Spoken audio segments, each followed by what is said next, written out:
The story centers around a young man named Takuto who spent most of his time absorbed in a strategy game called Eternal Nations.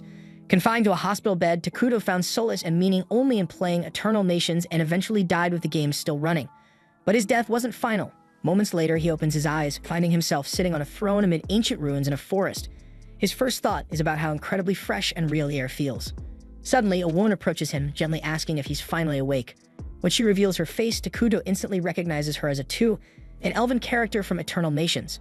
Atu respectfully calls him Your Majesty, leaving Takuto utterly confused, wondering what on earth is happening. As an experienced anime fan, he quickly figures out he must have somehow been transported into the world of Eternal Nations, the very game world he spent countless hours in. But this realization brings more questions. Typically, Atu would only address her king this way if he were the Lord of Manara, the nation Takuto previously led in the game. Atu speaks again, this time calling him Takuto-sama, and explains further. She mentions Takuto is the first ever player to conquer Nightmare difficulty using Manara, widely known as the toughest civilization in the game. She proudly reveals that Takuto is listed on the game's global leaderboards, giving him legendary status. Takuto's confusion deepens even further. How can a mere game character know about things beyond her own game world reality? And Atu gently explains that she remembers everything, every victory, every defeat, each word Takuto ever spoke to her through his screen, and the entire journey they shared together until now. Hearing this, Takuto is overcome with emotion, tears forming in his eyes. He tells Atu how happy he is to finally speak to her directly, confessing she was always his favorite character in Eternal Nations. Atu warmly replies that she feels precisely the same way. Still, none of this clarifies how he ended up here, so Takuto looks at Atu directly and asks if it was she who brought him into this world. Atu honestly admits she has no clue how they got here, as she herself only arrived a few minutes ago. Still, she's certain of one thing: the place they're in feels exactly like the world of Eternal Nations. Regardless of their location, Atu is deeply grateful she's finally met her true king in person. Holding Takuto's hands gently, she urges him to begin their journey anew together. Atu shares her dream of rebuilding an empire with just the two of them, and since Takuto has nothing else left, he gladly agrees to join her quest. When Takuto extends his hand to formally shake on their partnership, Atu suddenly switches to her NPC persona, introducing herself dramatically as Sludge Atu, an illegitimate child born of a fallen world. She solemnly pledges her entire being, mind, soul, and body entirely to Takuto. Though Atu's character is technically evil, the theatrics feel painfully cliché, leaving both her and Takuto momentarily embarrassed. Still, Takuto decides to lean into it, dramatically declaring that alongside Atu, his trusted right hand, he'll establish Manara, the most sinister empire of them all. Takuto then turns to Atu, asking if she remembers what Manara must always do first. Proudly, Atu states they should hide themselves away completely, staying unseen like true recluses to avoid discovery. Taking action immediately, Takuto summons an emergency production scout, a strange insect-like creature with extremely long legs. Given Manara's alignment with evil and destruction, all their units naturally look horrifying, including this scout. Regardless, Takuto issues commands, instructing it to thoroughly investigate their surroundings, and Atu sternly reminds it that disappointing their king isn't an option. And obediently, the scout departs on its assigned task. Takuto then reveals to Atu that he can actually see through the scout's eyes, confirming to both of them that the world indeed works just like the game. He briefly explains to Atu how summoning works here. His current total magic power is at 200 MP, and creating the scout consumed 100 MP.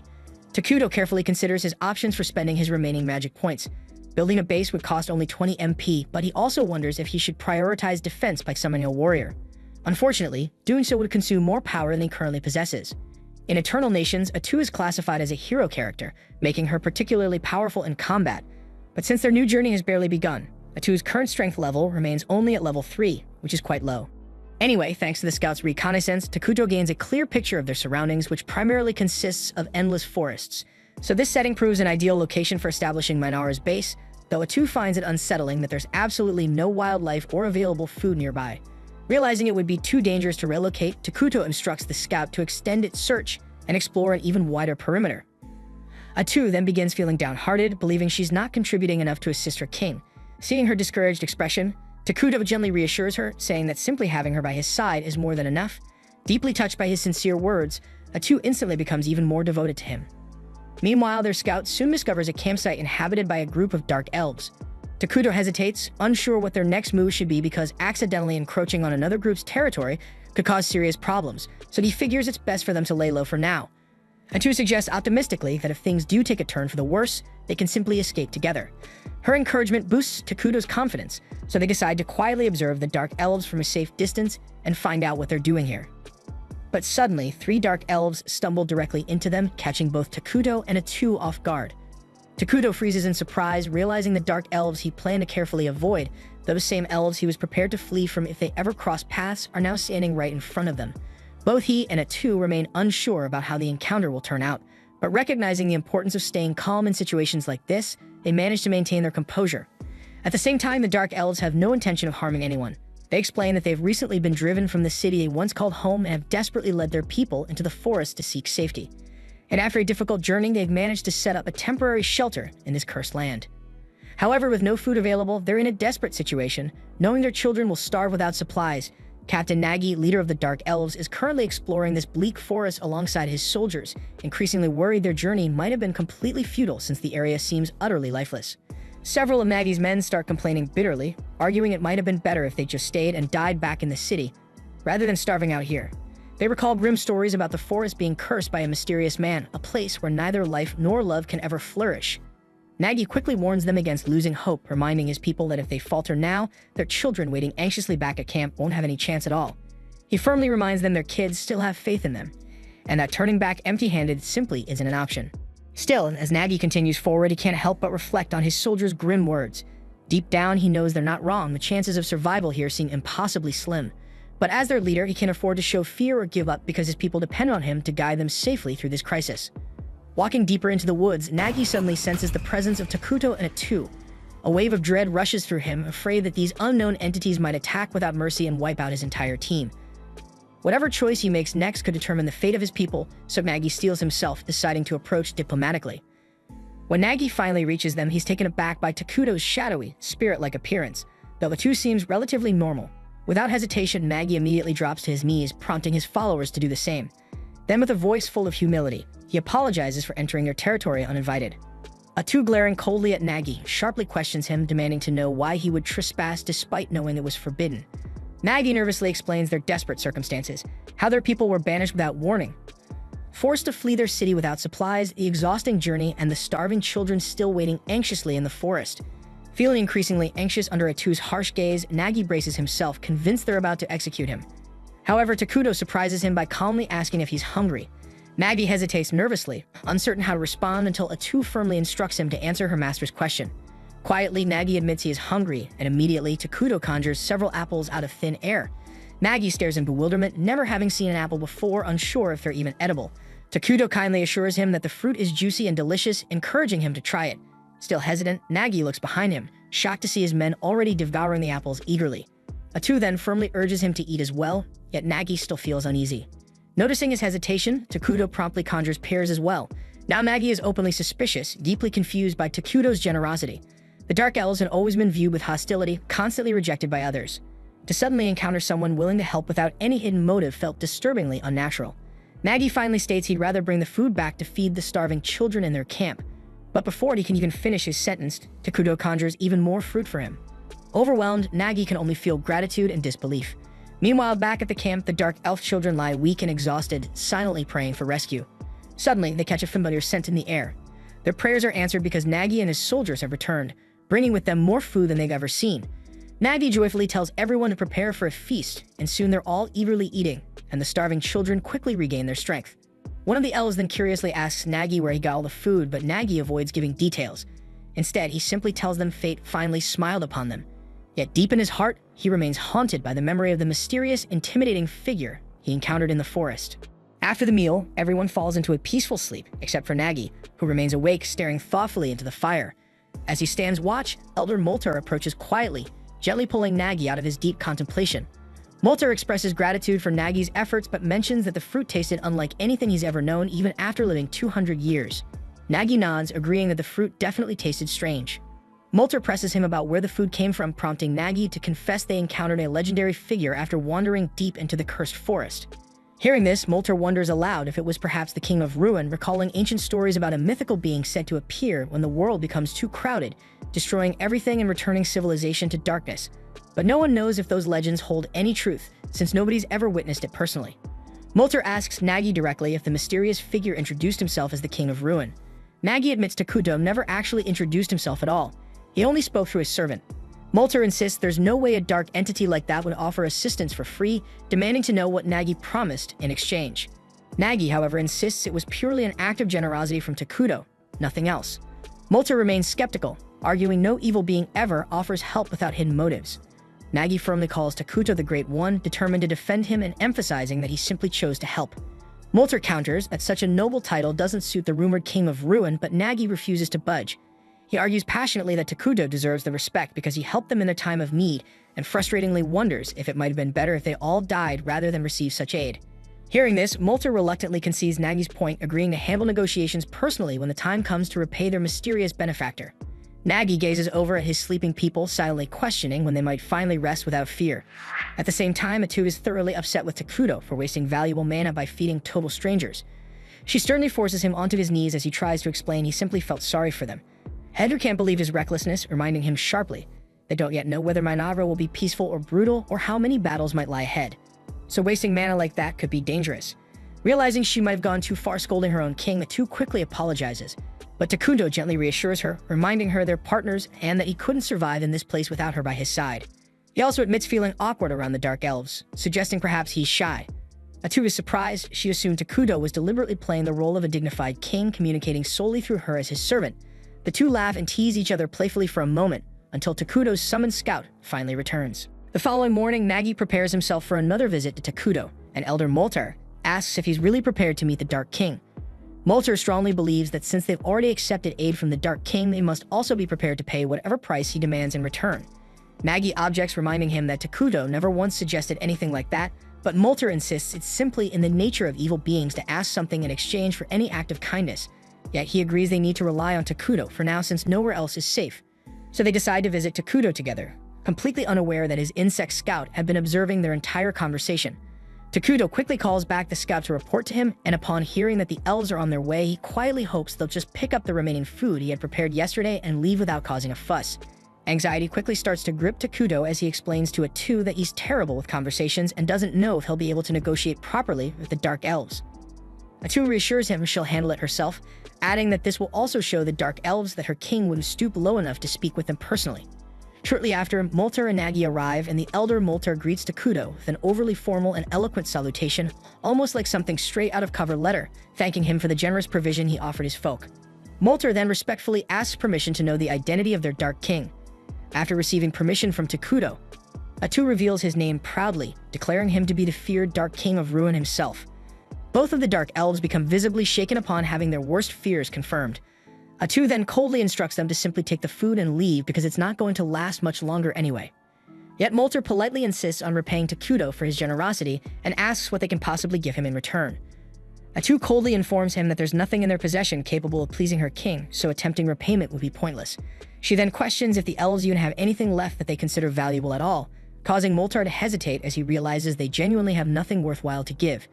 Noticing his hesitation, Atu immediately gives him a cold, intimidating stare and suspiciously asks him if he's secretly planning something. Molter becomes visibly flustered, and Takuto quickly realizes their conversation is going downhill fast, so he immediately signals Atu over to quietly discuss how they should proceed. But Atu becomes frustrated because she thinks Takuto is being way too soft on these two hopeless elves. And she insists these guys have zero clue how to handle negotiations, and if this continues, they'll just turn into an annoying headache later on. So she dramatically suggests killing them both and displaying their heads around the base as a clear warning, but Takuto quickly tells her to stop acting like a psycho. He calmly explains that the elves genuinely seem to want peaceful coexistence and sincerely wish to repay their kindness. Instead of just handing out freebies, he suggests they ask for something small in return, keeping their relations with the elves positive. Atu reluctantly agrees and then tells the elves that her king has generously decided to accept their offer of repayment. Seeing Molter suddenly relax makes Takuto and Atu both realize he was freaking out earlier because he had totally assumed Takuto would act like a typical villain. Atu scolds Molter for misjudging her king so harshly, but then she pauses, realizing she doesn't actually know what to ask them for. Thankfully, Takuto quickly comes up with a great idea and suggests that they ask the elves to provide them with information about the world outside this forest. Molter immediately lights up with relief, promising eagerly that he'll share every bit of knowledge he's gained about the outside world. Atu nods but adds sternly that once Molter has provided the information, he and his tribe must leave the forest immediately. This shocks Nagi and Molter deeply, and they quickly plead to be allowed to continue living there under Takuto's protection, but Atu snaps at them to quit pushing their luck if they value their lives. Nagi tries to argue further, but Molter quickly silences him, admitting they must respect the king's wishes. They begin turning to leave, but watching them, Takuto suddenly feels a pang of guilt for kicking them out like this. He abruptly changes his mind, telling Molter and Nagi that instead of leaving, they can become citizens of his kingdom. Both elves freeze up completely, stunned by this unexpected kindness, though no one is more shocked than Atu, who can't believe what she's hearing. She immediately questions Takuto's logic, asking what the hell he's thinking. He calmly reminds her about the refugee system from the game, allowing different races to peacefully join their nation. And since dark elves are neutral aligned, he points out they'll easily blend in with their kingdom's evil attribute, making coexistence entirely possible. Atu still isn't totally convinced because evil-aligned species usually end up causing drama among themselves. But Takuto gently refreshes her memory that their main citizens, named homunculi, literally look like humans who got shredded and put back together by a 5-year-old, and there's no way they're going to be hanging out with those creepy things all day. The horrifying image of the homunculi immediately pops into Atu's mind, instantly changing her mind. She quickly agrees and turns to Moltar and Nagi, declaring that Takuto plans to build a full-fledged kingdom soon and is generously offering them citizenship if they're willing to swear loyalty. Moltar hesitates, asking what exactly it means to become their citizens, and Atu bluntly answers that they'd basically become evil-aligned beings. Still, she assures them with a sly smile that being evil isn't nearly as bad as it sounds. It's actually a lot more fun. Not long after, Takuto and Atu visit the Dark Elves' settlement, where everyone anxiously awaits their arrival. They're so terrified that some of the weaker elves pass out at just the sight of Takuto. Calmly, Takuto takes his place on the throne with Atu at his side, who announces clearly to everyone gathered that from now on, they officially belong to their new kingdom, Managra.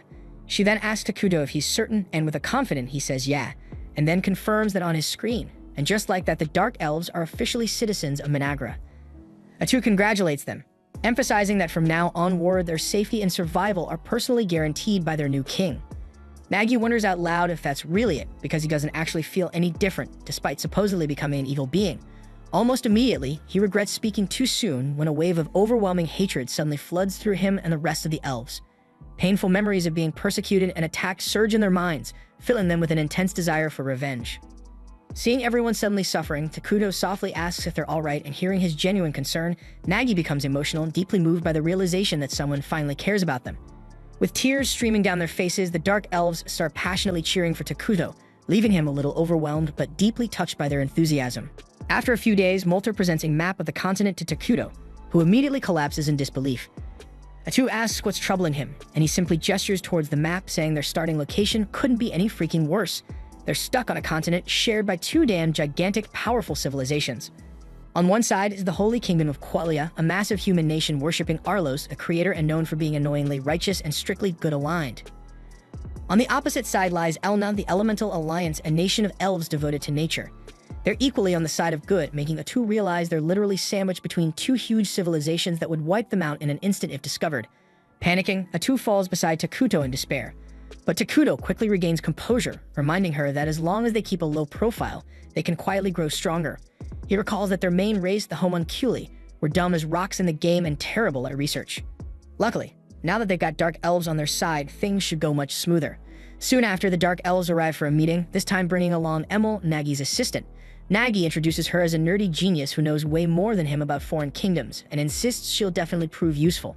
Atu conveys to the elves that their dedication has pleased the king, and she announces they're all about to receive major responsibilities directly ordered by Takuto himself. First up, Moltar is tasked with managing internal affairs. Atu says she expects big things from him, especially since she learned he knows magic too. Next, she appoints Nagi as the head of Minara's warriors, charging him with building a powerful military for defense. When she leads recruitment up to him, Nagi is way too excited, shouting dramatically that he'll destroy all their enemies and proudly mount their heads as trophies. But Takuto's already feeling queasy at the gruesome imagery. He quietly remarks that war is barbaric, and Atu clarifies for the confused Nagi that their king actually prefers peace, so he needs to chill out with the killing talk. This just confuses Nagi even more, who wonders what kind of dark king of ruin is into peace. Moltar, seeing Nagi's confusion, sarcastically teases him and confidently states that unlike Nagi, who clearly has more muscles than brains, he himself will prove far more useful to Takuto. Nagi immediately takes it as a challenge, boasting loudly to Takuto that he's young and full of energy, ready to tirelessly serve the king without rest. Atu completely misunderstands their little competition as genuine dedication, mistaking them for workaholics instead of 2 idiots desperate for Big Evil Daddy's approval. She turns to Takuto, asking if they should send them on a resource-collecting mission, but Takuto suggests a better idea, beautifying the land and building proper homes. Atu immediately relays this to Moltar, instructing him to gather timber for building, but to make sure he doesn't ruin the beauty of the forest. Moltar eagerly agrees, boasting that Dark Elves were originally forest dwellers anyway, so he'll handle it perfectly. Takuto then adds that they should reforest the areas they clear, causing confusion among the elves who've never even heard the term before. Realizing this world might be more primitive than expected, Takuto cautiously asks if they're familiar with military magic or the 6 major elements. Molter replies that he's only heard of 4 major elements, while Emil admits she's never even seen military magic being used by any kingdom. Takuto and A2 exchange looks, realizing they've hit a jackpot. This world is even less advanced than they'd thought, giving them a huge advantage to leap ahead quickly once they implement advanced magical technology. A2 patiently explains that reforesting means rapidly regrowing new trees to replace ones they've cut down using magic. The elves mention they do regrow trees naturally, but admit they never considered using magic to speed things up. A2 describes how reforesting employs the 6 major elements to rapidly grow new trees, then promptly credits this discovery to Takuto, even though it's a total lie.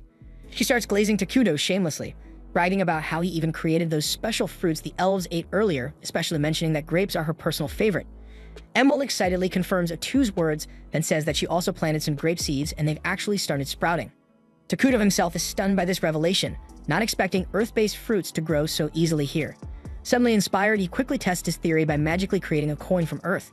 When it works, he's thrilled to realize he could potentially introduce advanced technologies like gunpowder, drastically accelerating the growth and superiority of his civilization compared to others. At the same time, over in the Holy Kingdom of Qualia, things were also beginning to heat up. St. Solina marched ahead of a squad of knights through snow-blanketed foothills, determined to wipe out some vicious creatures menacing the surrounding villages. The moment a pack of goblins rushed into view, Solina calmly raised her staff, incinerating them instantly with her sacred fire. The holy blaze dissipated into the sky after obliterating the monsters, and gentle sunlight poured down onto the charred earth, prompting flowers to bloom in their place. Turning to its astonished knights, their captain proudly announced that Solina's divine power purged monsters of evil alignment, leaving behind blossoming flower fields, and it was her ability alone that had allowed them to maintain such strong diplomatic ties with the elves. Following the brief skirmish, Solina confronted the cardinal, urging him to send paladins southward, warning that she'd recently sensed an ominous disturbance within the cursed forest. But the cardinal flatly refused, claiming the cursed forest sat at the far edge of the continent and deploying paladins that would require special authorization from those above him. Unfazed, Solina firmly warned him that she would personally handle the matter if no troops were sent. Initially, the cardinal tried pushing back but quickly caved under her icy glare, promising instead to send whatever limited forces he could personally command. Meanwhile, back in their own domain, Takuto and A2 were focused on developing their newfound territory, beginning by constructing decent homes for the Dark Elves. They'd already thrown together a makeshift throne room around Takuto's throne, and he was thrilled by the idea of finally hosting important meetings with the prominent members of his kingdom. Right then, Molter, Nagi, and Emil entered ready for action. A2 informed them that it was about damn time to kick off their first official council meeting. But before the meeting could start, Emil eagerly approached Takuto, revealing a gift, an elegant new outfit that, to his mild embarrassment, was dangerously close to femboy territory. Still, Takuto gratefully accepted the new clothes, admitting his old garments were getting embarrassingly filthy, and thanked the elves sincerely. Oddly enough, the elves couldn't see any visible change in his appearance, but they decided to trust A2's enthusiastic praise about how perfectly the outfit suited their beloved leader. With the clothing crisis resolved, A2 briskly began the council meeting, only to realize Takuto was still hopelessly lost and admiring himself. Slightly annoyed but unsurprised, she chose to carry on the meeting herself, casually suggesting she consult Takuto whenever his actual input was needed, and Takuto happily agreed to her suggestion, fully content to keep silently fawning over his own fabulousness. As the meeting begins, Molter immediately asks A2 about the type of buildings they ought to prioritize. So A2 confidently suggests they start with food production facilities and promptly reveals a disturbingly grotesque plant, announcing that it will serve as their primary food source for now. The elves visibly cringed, barely able to hide their disgust, before hesitantly asking A2 what the hell that horrific thing was supposed to be. With unsettling enthusiasm, she informed them it was called the flesh plant, a unique delicacy of their civilization. According to A2, it produced meat that tasted disturbingly similar to human flesh, but was incredibly nutritious. Horrified by this revelation, the elves quickly clarified they weren't exactly into eating people. A2 assured them the flesh plant was just a temporary solution for their food shortage, and soon enough they'd have far less disturbing options available. After that unsettling announcement, she explained they'd also need storage units and administrative buildings near the farms, till Emil promptly volunteered to oversee those structures. Next, A2 shifted gears to the next crucial topic on the agenda: research. She emphasized that obtaining cutting-edge tech was absolutely critical for a fledgling nation like theirs. Molter, intrigued, asked her specifically what sort of technology they should focus on, and A2 excitedly revealed their target would be magical tech. Takuto practically lit up with excitement upon hearing that, and Molter eagerly declared that as a skilled mage, he put in his best effort to impress their king. He followed up, asking precisely what kind of magical tech they should aim for, and A2 enthusiastically revealed they'd dive straight into military magic research. She explained that standard attack spells were pitifully limited, barely managing to handle a handful of enemies, while advanced military-grade magic could annihilate entire cities or even reshape terrain to their advantage. Molter, now fired up, immediately agreed to round up all magically gifted elves and begin working on groundbreaking magical spells that hadn't even appeared yet in their world. Then the two moved on to the final topic of the meeting, their military strategy. Nagi perked up instantly, excited that it was finally his turn to shine. But Takuto quickly burst his bubble by bluntly stating they wouldn't heavily invest in their military right now. Atu backed him up, pointing out armies cost a shitload to maintain but produce nothing useful during peaceful periods. Nagi protested strongly, arguing they lacked sufficient power to properly defend their king, and thus should definitely prioritize their military. Molter also joined in, reminding them that both he and Nagi had massive bounties placed on their heads as Dark Elf leaders, meaning their kingdom might soon become a juicy target for enemies. Understanding their concerns, Takuto quickly came up with a smarter alternative, creating a hero to defend the kingdom. Atu immediately agreed, admitting heroes were expensive upfront but required zero upkeep, making them the perfect choice given their current situation. The elves stared blankly, clearly having zero clue what the hell a hero was even supposed to be. Atu quickly clarified that heroes were ridiculously powerful beings who served directly under the king. She explained that each hero had certain conditions that needed to be met before summoning them, but she confidently reassured them they'd be able to summon their first hero fairly soon. Takuto, pumped as ever, was already hyped up at the idea. He remembered that nearly everything in this world required mana, and a kingdom could only gather that mana directly from its own people. The happier the citizens were, the more mana they produce, and Takuto made a silent vow right there. He turned this kingdom into the happiest damn place on the entire planet. At the same time, far away in the holy kingdom of Qualia, a junior paladin named Lornias had just gotten the dubious honor of being selected for an investigation team heading straight into the notorious Cursed Forest. Accompanying him was a veteran paladin named Wordle, whose favorite pastime was clearly making Lornias' life a living hell with his constant teasing. Wordle immediately started bitching about the tiny size of their investigation unit, consisting of only 2 paladins and a handful of mercenaries. He grumbled loudly about how the church should seriously start taking St. Solina's prophecies more seriously. Lornias cautiously agreed, though he was painfully aware nobody could predict what the higher-ups had planned. One thing he did know, though, was that if they managed to pull off this investigation, it'd receive huge rewards, but if things went south, his head would definitely be the first on the chopping block. Back in Minoura, Takuto strolled through the developing kingdom, inspecting the early stages of his civilization with a deep sense of nostalgia. It was a scene he'd witnessed thousands of times before, but always through a screen, never in person. This time, he was right in the thick of things. Enmol eagerly gave him a detailed tour, proudly explaining that dark elves excelled at constructing treehouses, although right now the housing project was crawling along since the elves had prioritized cultivating the flesh trees. Fortunately, the grotesque flesh trees seemed to be thriving nicely, and they'd already managed to build storage and administrative facilities. Enmol also mentioned that they discovered a freshwater spring close by and were now trying to find ways to draw water from it. Meanwhile, Molter and a bunch of other mages had been grinding hard on their magic research in a recently completed lab. Hearing all this progress made Takuto feel genuinely relieved, but he was particularly delighted to hear that the elves were proactively handling things like seeking out water sources on their own. Seeing the elves, who had looked utterly drained when they first arrived, now smiling happily was a huge relief. When Takuto shared his joy with Enmol, she suddenly burst into tears of happiness, completely startling him. Takuto panicked momentarily at the unexpected meltdown, but thankfully Enmol quickly regained her composure and continued the tour as if nothing had happened. Next, Enmol guided Takuto and Atu toward the flesh tree farm. With noticeable excitement, she explained that thanks to the tools Takuto had generously provided, they'd soon be able to enjoy their very first harvest. After that, Enmol guided them toward the freshwater spring the elves had discovered earlier, but immediately noticed the vibe was totally different this time around. Instead of clear, sparkling water, it had turned murky and dark, leaving Enmol visibly crushed, assuming it had become unusable. Before Atu could even explain why that wasn't the case, Molter and Nagi also arrived to check out the water. Both of them quickly agreed with Enmol, believing the spring had been ruined, but Atu just casually scooped up some of the gloomy-looking liquid and took a long sip, assuring everyone that it was perfectly safe. Atu then clarified that the spring only looked creepy and unsettling because it had officially become part of Minoura, all thanks to a neat little feature known as cursed terrain. Takuto chimed in, gently telling the elves to take a deep breath. As soon as they inhaled the gloomy air, they were instantly energized, their minds clearer, and their bodies revitalized. Atu happily explained that cursed terrain grants bonuses to any creatures aligned with evil, while severely messing up anyone with neutral or good alignment.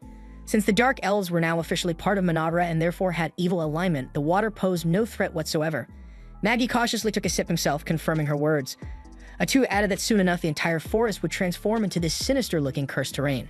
Regardless, Takuto immediately started worrying aloud, pointing out that cursed terrain stuck out like a sore thumb. Molter nodded gravely, agreeing that once the entire forest turned this ominous shade of creepy, they'd become easy targets for their enemies. Naturally, Nagi jumped at the chance to once again insist they desperately needed an army, but both Takuto and Atu reassured him again that their solution was to summon a hero. Molter, still clueless about what exactly a hero was, pressed for more explanation. Atu decided that a hands-on demonstration would be far more effective than another lecture. Without warning, Atu released a bunch of pitch-black tentacles from her back, effortlessly slicing through the nearby trees like they were toothpicks, before revealing smugly that she herself was a hero. She casually mentioned that she only had about 1% of her full power available, yet she could still obliterate entire armies on her own. Takuto eagerly hyped heroes up even more to the stunned elves, bragging that heroes were truly badass, continuously growing stronger with no effort at all. Realizing he'd gotten a bit carried away, he quickly shifted the conversation and scolded Atu lightly, telling her that showing off didn't require chopping down innocent trees and insisting she clean up the mess afterward. The elves, however, were beyond impressed.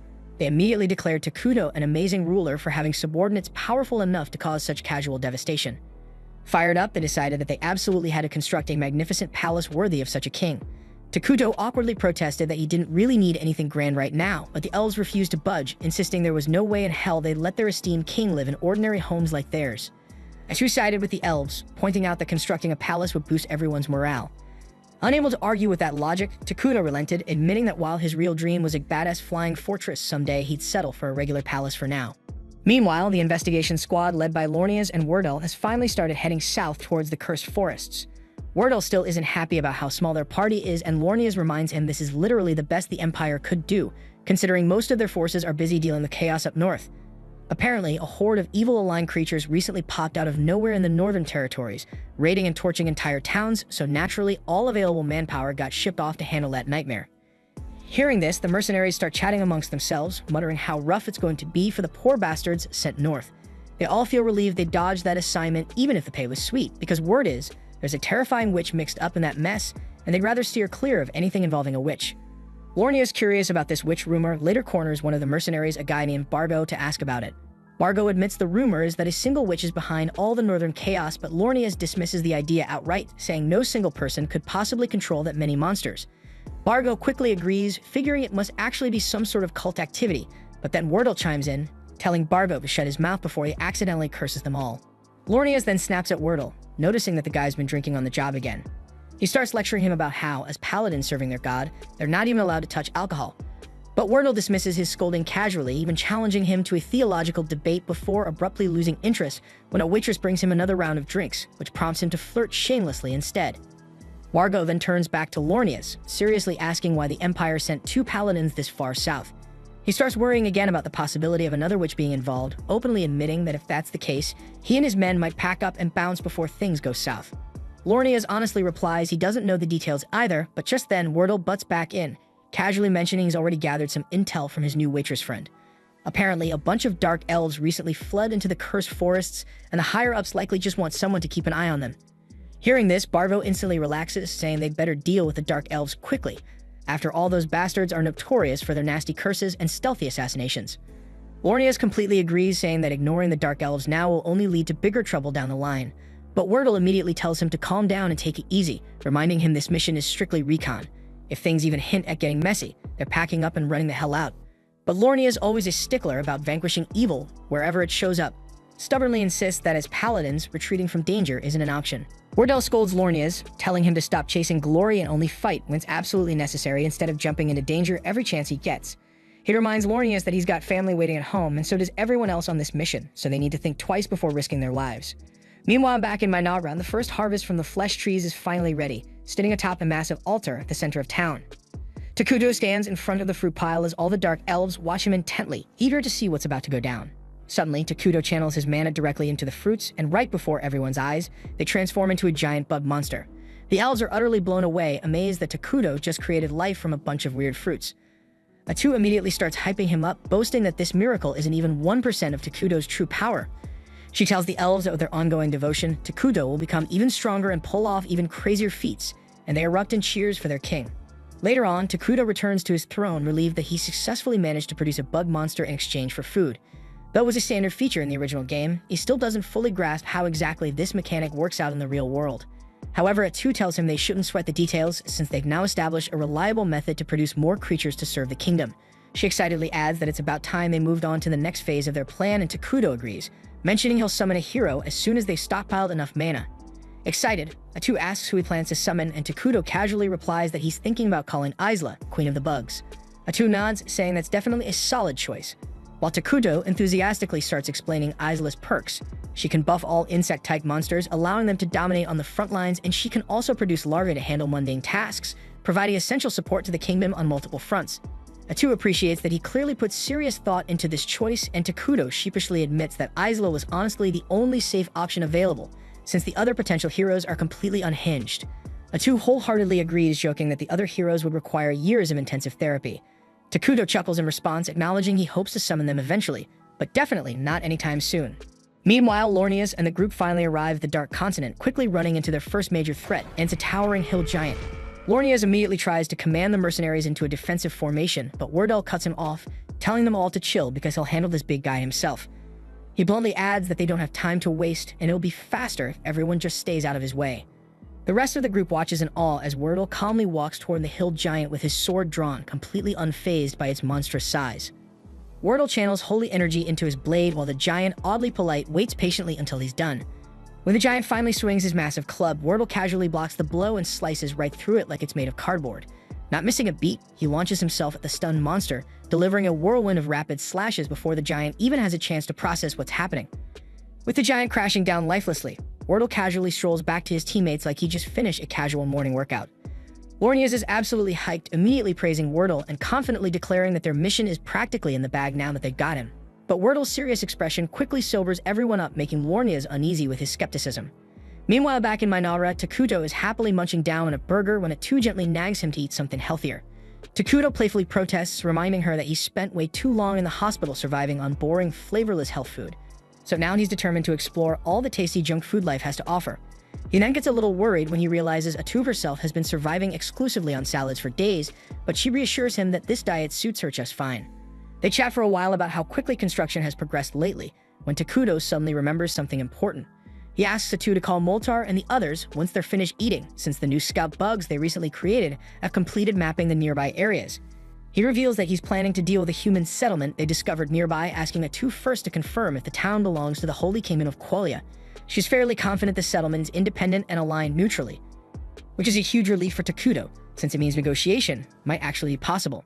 Takuto optimistically hopes nothing disastrous occurs during their interaction, and Atu jokes that he's definitely jinxing them by even mentioning it. Takuto laughs confidently, assuring her nothing crazy like that could happen. But of course, at that very moment, he receives an urgent message from one of the bugs. An armed group is heading directly toward their forest. Takuto instantly grows serious, instructing Atu that they should try resolving things peacefully if possible, but if push comes to shove, they better be prepared to throw down. At the same time, the armed group making their way into the forest is none other than Lornias and Wordle's crew. As they push deeper, Wordle suddenly raises a hand, signaling everyone to stop because he sensed someone's presence approaching them. Sure enough, Atu emerges from the trees wearing dark clothes that completely conceal her identity.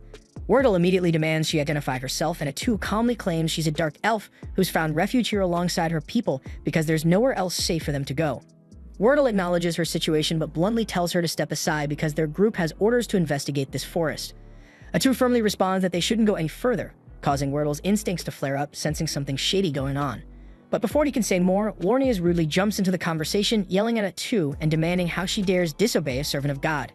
Wordle sharply snaps at him, telling him to shut his mouth and stop interrupting.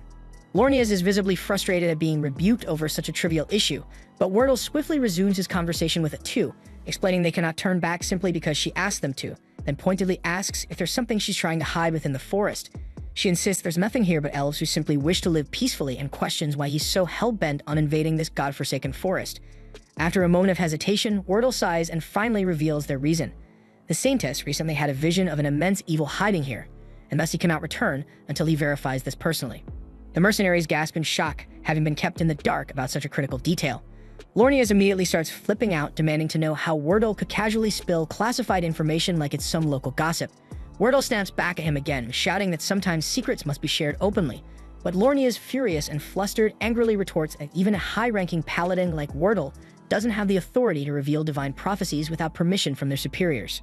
However, Wordle politely asks Atu if they can at least take a quick look inside the forest, but suddenly her attitude completely shifts as she bluntly tells them there's absolutely nothing inside that's worth their precious time. She firmly urges them to turn back immediately, but Lornias grows furious at the sheer audacity of a dark elf daring to defy a divine prophecy. He senses the air around Atu shifting ominously, confirming his suspicions that something deeply sinister lurks within the woods that they must investigate no matter what. However, Wordle appears open to negotiation. Trying to de-escalate the tension, he calmly asks Atu to swear on her own god that no threat to the holy kingdom of Qualia is hiding in the forest. Atu readily takes the oath, even swearing by her deity, and it's actually they who fear Qualia far more than Qualia could ever fear them. Satisfied by this, Wordle announces they're retreating, much to Lornius' complete disbelief. Lornius immediately protests, insisting it's blatantly obvious that the woman is hiding something crucial. But Wordle just snaps at him, calling Lornius a faithless coward and telling him to stop projecting his own paranoia onto others. He declares that they found absolutely nothing of concern, officially ending their investigation. With that, Wordle begins walking away confidently, but Lornius has finally reached his boiling point. Refusing to let Wordle make another reckless decision, he sternly informs Wordle that he's officially revoking his authority as a high paladin for casually spilling a divine prophecy to an enemy and abandoning his sacred duties. He swiftly orders the mercenaries to follow him deeper into the forest to uncover the evil hidden within. Bargo quickly agrees, mostly because Lornius is the guy signing their paychecks, and there's no arguing with money.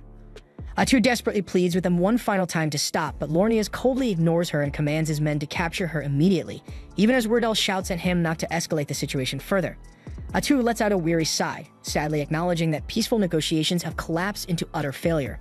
Seconds later, the mercenaries suddenly find themselves skewered on Atu's spikes, transformed into human kebabs before they can even blink. Lornius himself was knocked out, and when he woke, he never even comprehended what hit him. And the only one who did see everything and is still alive is Wordle, and he shouts at Lornius that they're dealing with an actual freaking witch. Atu then calmly sheds her disguise, remarking regretfully how unfortunate it was that peaceful talks had to end so violently. Turns out more of those bastards are still alive, and Wordle immediately yells for someone to report this freaking mess to the kingdom. But Bargo shuts that down real quick because every last messenger they had already got their asses impaled by Atu. And the surviving mercenaries aren't even close to fast enough to make the trip in time, especially not with Atu currently in full-on impaling asses mode. With zero options left, Wordle tells everyone to grab their damn weapons because now they've got no choice but to fight.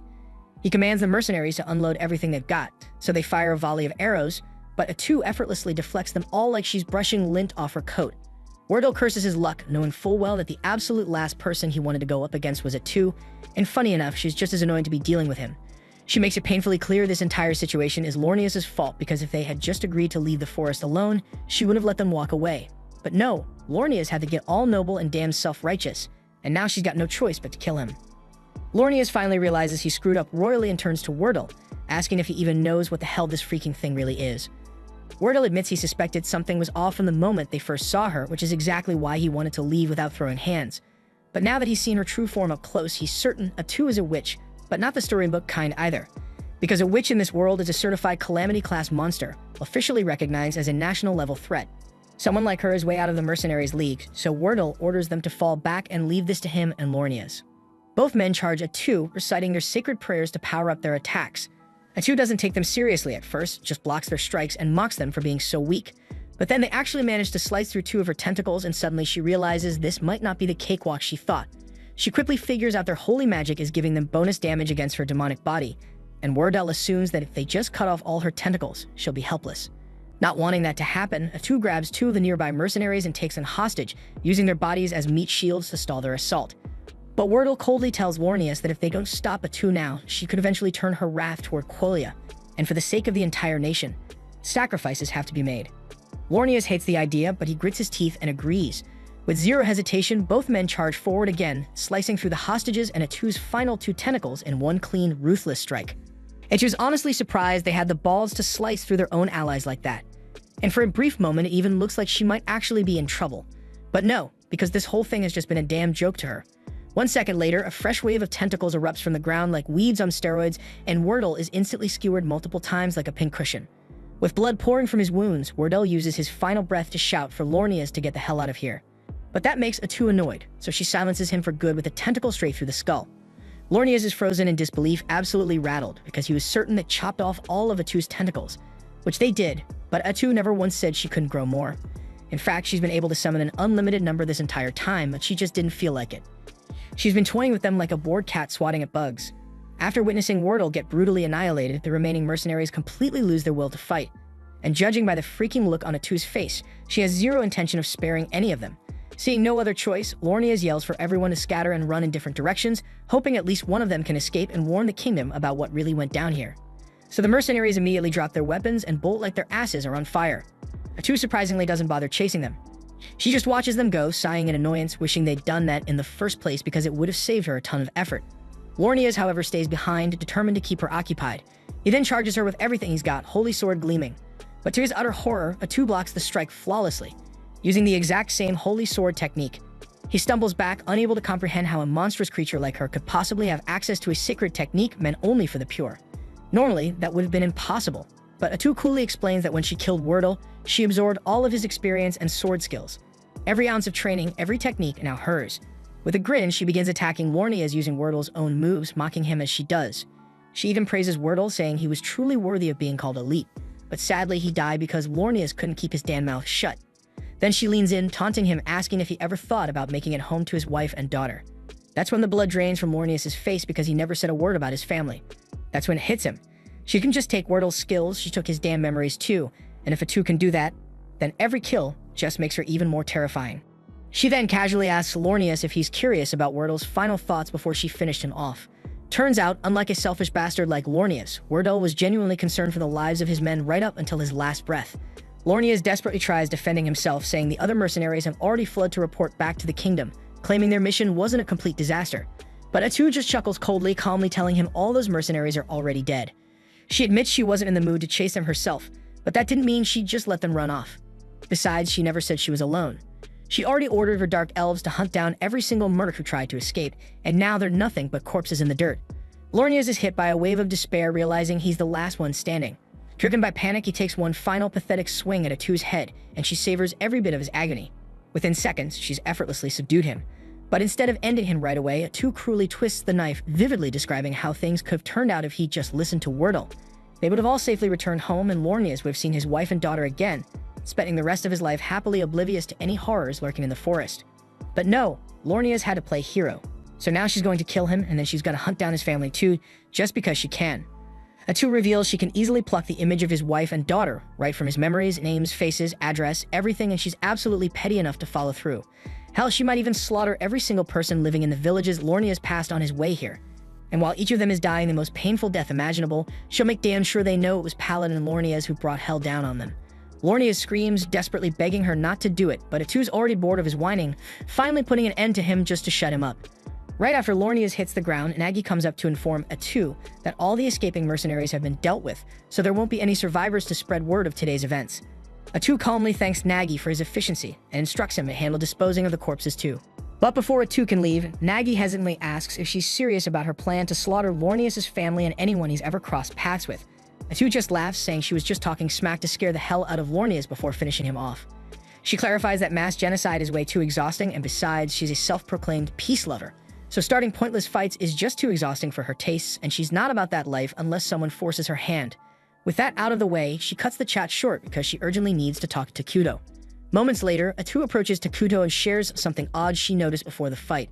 Wordle called her a witch despite her clearly being classified as a hero. He also rambled something about a witch causing trouble up north. Takuto is confused because there was never any witch class in the game they came from, prompting Atu to suggest that this world must differ significantly from the one they're familiar with. Takuto nods thoughtfully, having already suspected that. While many of the game's mechanics remain intact, they're better off assuming the underlying rules have fundamentally changed. Luckily, the differences aren't entirely negative because Atu's ability to absorb skills from those she kills has gotten a massive upgrade. Now she also inherits fragments of their memories which allow them to gather valuable intel from Quelia's scouting team. And according to those memories, Quelia is currently distracted by the northern disturbance, meaning Minara won't be on their radar anytime soon. Still, the complete annihilation of their scouting party is bound to raise some red flags, prompting Quelia to eventually investigate. Takuto is fully aware of that risk, but since Quelia knows nothing concrete about Minara yet, he's confident they won't jump straight into a fight unless their leaders have the IQ and potato. At the moment, he's far more concerned about this northern disturbance and the mysterious witch behind it. Atu tried extracting every detail about witches from Wordle's mind, but the guy was clueless. However, one chilling fact stood out crystal clear. The witch called Arakino is wreaking havoc up north, and she was strong enough to single-handedly deal massive damage to Quelia's forces. At the same time up in the Northern Territory, Arakino's casually finished demolishing yet another village and is already prepping to move on to the next. To top it off, she raises every villager she slaughtered as undead puppets to serve her. Takuto has absolutely no clue about Arakino's true powers, but given that she's causing this much mayhem so soon after arriving, he suspects she might have come from another world, just like him and Atu. If that's the case, things are about to get a whole lot messier. Atu, unsure of their next move, asks Takuto what they should do. Judging by the sheer carnage Arakino's caused, she's clearly evil-aligned, which theoretically means they might vibe with her. Atu wonders if maybe they should reach out and see if they can form some kind of alliance, but Takuto immediately shoots that idea down because they have zero intel on what Arakino's personality is like. Atu is frustrated that things had to spiral out of control right when Mainara was finally hitting its stride. Takuto reassures her that Arakino is still far away in the north, meaning she's not their immediate headache. Still, these threats have shown that Mainara desperately needs stronger defenses, so Takuto decides he's got to summon another hero and fast. Initially, he had planned to choose Isla, but considering recent developments, he'll probably have to go for a more combat-oriented option. Plus, his original strategy of staying hidden might need rethinking, especially with unpredictable threats like Arakino popping up, so they'll need a legit alliance soon. And Qualia is obviously out of the question after Atu brutally wiped out their paladins, but the nation to the east looks promising. They're neutral, haven't interacted with Mainara yet, and seem like potential ally material. So once the palace construction wraps up, Takuto plans on heading over there himself to size them up and see if teaming up is viable.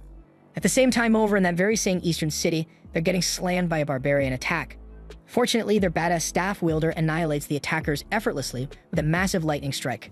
Citizens start cheering and praising her for protecting them, but she quickly reminds everyone it's way too early to celebrate because there's clearly a lot more trouble on the horizon. Back in Mainara, Atu and Takuto finish up their discussion, and as she's about to head out, she pauses, awkwardly apologizing for getting a bit carried away with the paladin earlier. She knows Takuto usually prefers avoiding unnecessary bloodshed, but Takuto just gives her a blank stare, calmly asks her why on earth she thinks he'd be bothered by that. That's when it hits her.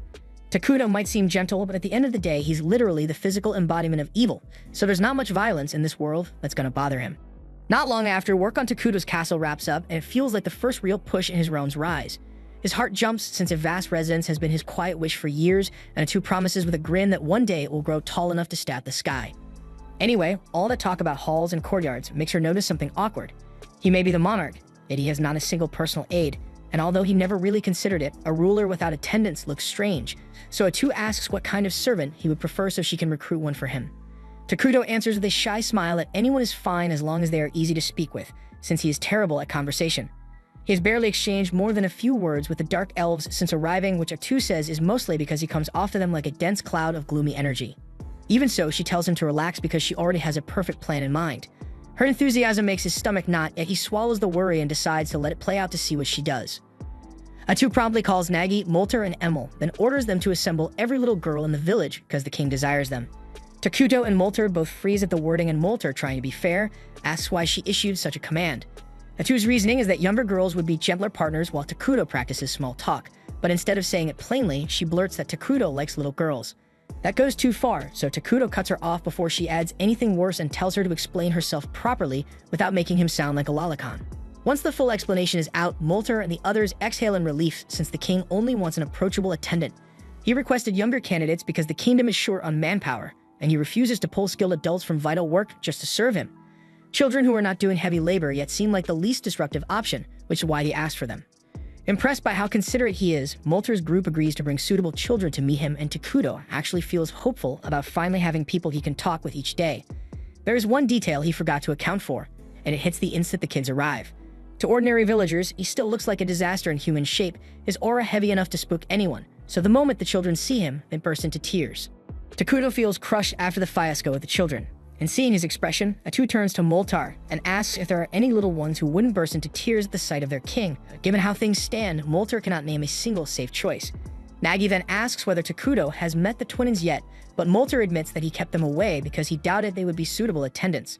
Their history is rough and he feared they might accidentally offend the king. But options are running thin, so Atu tells him to call them in regardless. A short while later, the twins step into the hall and introduce themselves as Karia and Maria. Karia bows with careful respect, voice steady, while Maria talks to Takuto in a breezy, familiar tone like she is chatting with an old friend. Atu reads the weariness in their eyes and the wariness in their posture, then gently asks Karia about the sores on her skin. Karia says they came from an illness, and Molter explains that she suffered through a plague some time ago. The sickness has passed, but the marks it left behind did not fade. Atu asks what scarred Maria, and Karia answers that her sister endured something cruel and has never been the same since. Atu asks what she means, so Maria answers without hesitation that she ate her mother. The words hit like a slap, far worse than Atu expected, so she turns to Moltar for an explanation. He says he is not proud of what happened, But in that moment, it was the only path left, and the Dark Elf tribe still honors the sacrifice that Karia and Maria's mother made for them. Hearing that, Takuto remembers the long exile across brutal ground after the elves were driven out. In marches like that, hunger becomes a tyrant, and sometimes survival demands impossible choices, and the thought leaves his chest so tight. Being forced to eat her own mother cracked Maria's view of the world. The small grace is that she shows no fear of Takuto at all. Though the two is uncertain, she would make a stable attendant. But while the two weighs the idea, Maria pads over to the throne. Standing close, she peers up and says he looks white to her. Takuto blinks at that, surprised since almost everyone else describes him like walking darkness. But Maria sees something different. With a smile, he asks if she would be willing to serve as his attendant and look after him, and Maria nods and says she will try her best. So Takuto formally appoints her as his servant, and also as a candidate for leadership within the Great Minara. Atu is astonished because that is the longest back and forth Takuto has ever managed with anyone besides her. But despite Maria seeming willing, Karia has barely spoken, so Takuto gently asks for her thoughts on the offer. Karia says that as Maria's younger sister, she is duty-bound to stay at her side, and if Maria wishes to serve as Takuto's attendant, then Karia will stand with her and do the same. The answer makes Takuto visibly happy, and he tells them that starting today, they are responsible for looking after him, while Nagi and Molter trade uneasy looks at the choice. When the others file out, Molter approaches the throne and says there is something he must share about the twins. Since the day their mother died, they have not been able to feel even the smallest emotion, as if their hearts shut tight to survive.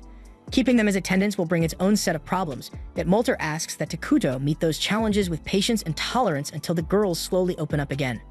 The next morning, Maria and Karia begin their official service, and the anicaps start right away. Maria walks in with a glass of water, catches her own toes, and splashes the whole thing on Takuto.